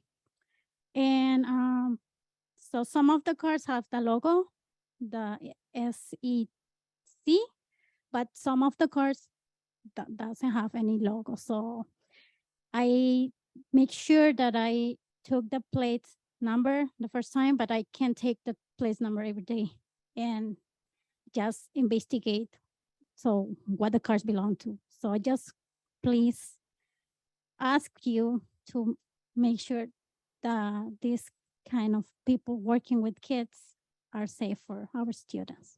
Thank you. Thank you. Madam President, this concludes public comment. Thank you, everybody, for coming. The board meeting is adjourned. No lo dejes sus niños, va a entrar una cara otra, ya no lo mande. Para el seguro de sus hijos, por favor, no lo mande. Señora Shirley, venga para acá para que la señora Villaseñor le dé una respuesta. And I do expect this issue to be resolved as soon as possible.